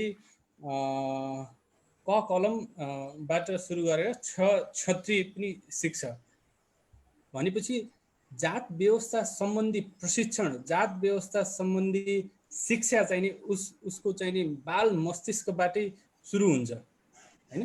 र पछि ठुलो हुँदै जाँदाखेरि 3-4 क्लासमा पढ्ने बेलामा सोसलमा उसले के पढ्छ भनेपछि नेपाल 4 जात 36 वर्णको एउटा सुन्दर फुलबारी हो भन्ने सिक्छ हैन। देयर आर 4 कास्टेज, ब्राह्मण, क्षेत्री, शूद्र, वैश्य, ब्राह्मणले यो गर्छ, क्षेत्रीले यो गर्न पाइन्छ हैन, शूद्रले यो गर्नुपर्छ, वैश्यले यो गर्नुपर्छ भनेर उसलाई चाहिँ नि पढाइन्छ।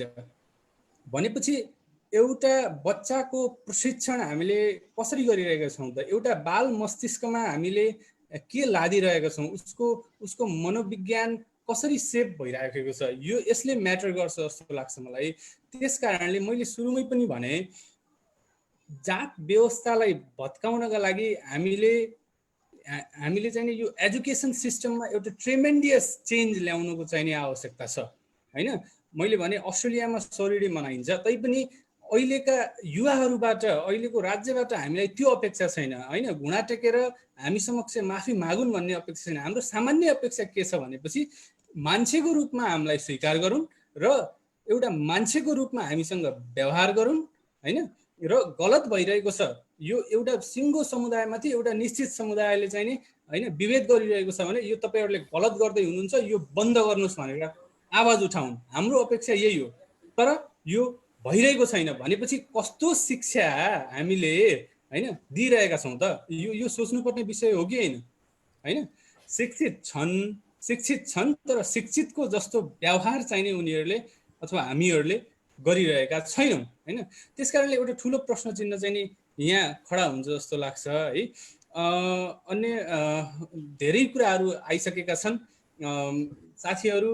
यो जुन रिपोर्ट छ र अहिले पछिल्लो समय के भइरहेको छ र अब के हुन्छ भन्नेमा चाहिँ नि बढी केन्द्रित हुन चाहनुहुन्छ जस्तो लागिरहेको छ मलाई। त्यसकारणले जुममा सहभागी हुनुभएका केही साथीहरूको त्यो विषयसँग सम्बन्धित जिज्ञासा चाहिँ नि लिनुपर्छ कि जस्तो लाग्छ विकासजी मलाई है। हस्, धन्यवाद। हुन्छ विजयजी, तपाईँको उत्तरको निमित्त धेरै धेरै धन्यवाद। अब भने हामी लगभग यो कार्यक्रमको 1 घण्टा 45 मिनट बितिसकेको छ।